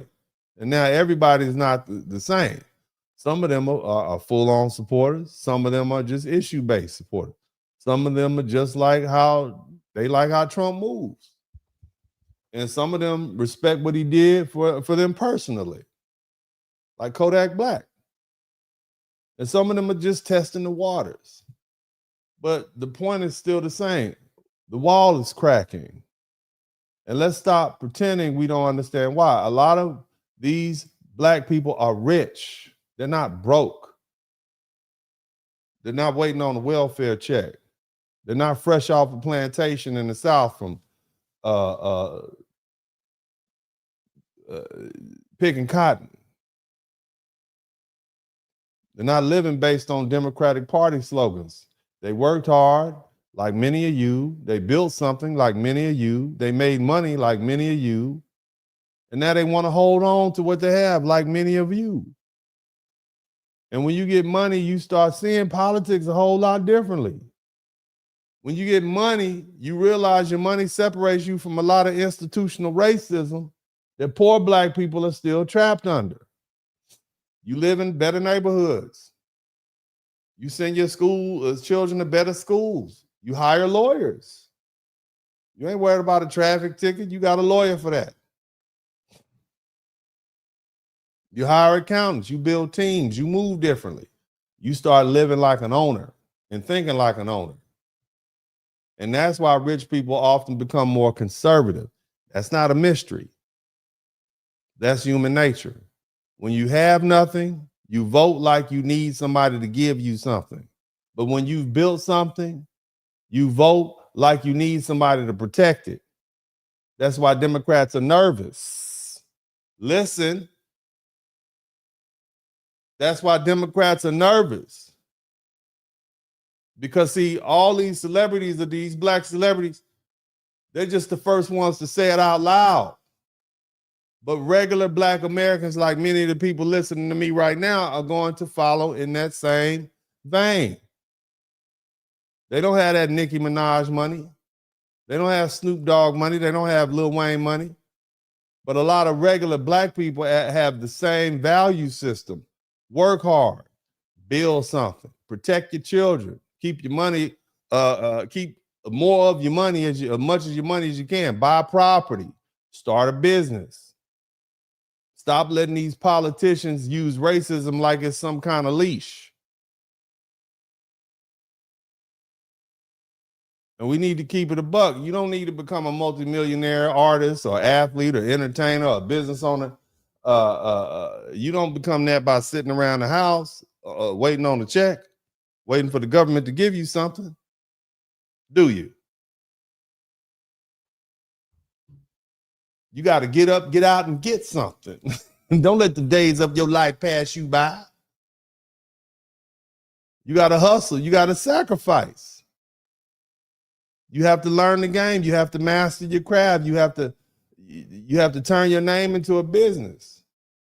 And once you do that, you don't want people in Washington playing with your money. You don't want your tax dollars going to put Venezuelan migrants in a fancy hotel in New York, do you?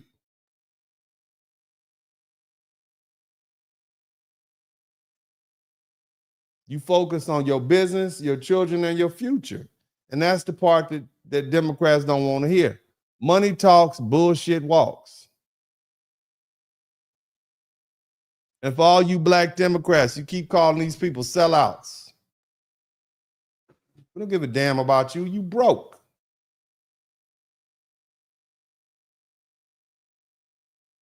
You can call them sellouts if you want. You can call them confused if you want to. You can call them MAGA if you want to. But the truth is, a lot of them are simply acting like people who work hard for what they have and don't want to lose it.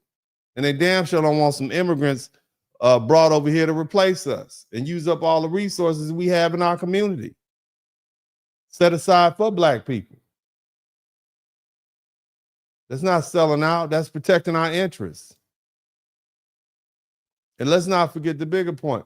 America is probably the only place on earth where black people could become as rich as we are on this scale. The United States has nearly 50 million black people. Depending on how you count the millionaire households and network, that estimates about 2 million black millionaires in America. Meanwhile, the entire continent of Africa has 135,000 millionaires. Black America has 2 million black millionaires.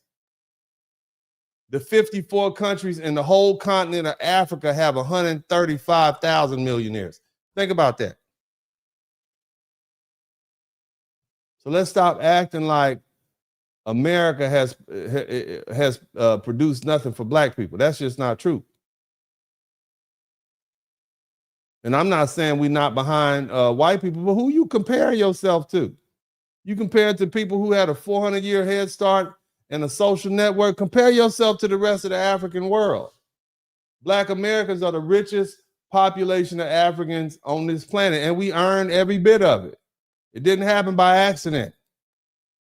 It happened because our ancestors set up infrastructure for us, and they sacrificed for us, and they saved, and they bought land, and they started businesses, and they started churches and schools and HBCUs and they built schools and used capitalism even when America was racist as hell.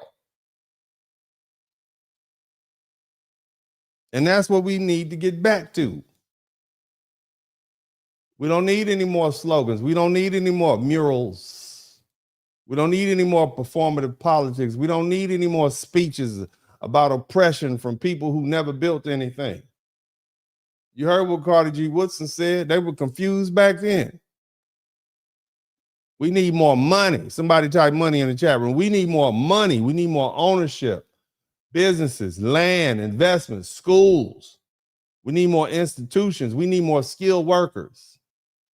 We need more families. We need more discipline. We need more enterprise. That's how our ancestors got us out of slavery and Jim Crow. They didn't do it. They didn't do it on air. They didn't do it on hashtags, and they didn't do it on prayer alone. They did it with money and capitalism and skill and labor and entrepreneurship and networks and family and trades and businesses and land. That's how we built the towns. That's how they built the schools. That's how they built the churches. That's how they built families. That's how we survived And see, here's what's really going on. Now that Hollywood is losing its grip, you got more people they're going to speak freely now. It's hard to be honest when you on your whole social circle is on Sunset Boulevard and Vine. Everybody around you is liberal, rich, and you scared out there. But even the entertainment is changing. People can record anywhere now. You can make movies anywhere. You can build audiences online. You can live in Atlanta, Houston, Dallas, Austin, Miami, Nashville, Hollywood, Florida, instead of being trapped in West LA or Beverly Hills. And now with AI, independent media is changing the game. People don't have to beg Hollywood gatekeepers for permission the same way they used to. So yes, more black celebrities are going to be coming out and telling you how they really feel. More black athletes are going to be coming out. More black entrepreneurs are going to be coming out. More regular black people like us I'll be coming out and tell you what they like and don't like. And it's not because, we don't hate black people. We are black people. We don't hate ourselves. We're not selling out. But what we're realizing is that old Democratic fear script saying stuff like, if you don't vote for me, you ain't black. That doesn't build wealth. It certainly doesn't protect the family. It doesn't build a business. It doesn't create ownership. It doesn't fix schools. It doesn't stop crime. And it doesn't pass down anything for our children. And so Democrats, they keep acting shocked. You can act crazy if you want to. But the truth is simple. Once black people start thinking like builders and owners and fathers and mothers and entrepreneurs and investors and taxpayers, they're not going to keep voting like victims forever. That great separation is already happening. And the more money black people make, the more obvious it's going to become. So again, Democrats have a problem. Black people like some things Trump do. We may not like him, but we like some of the policies. But anyway, this is Uncle D. God bless y'all. I love y'all. And as I always say at this time, I'm out.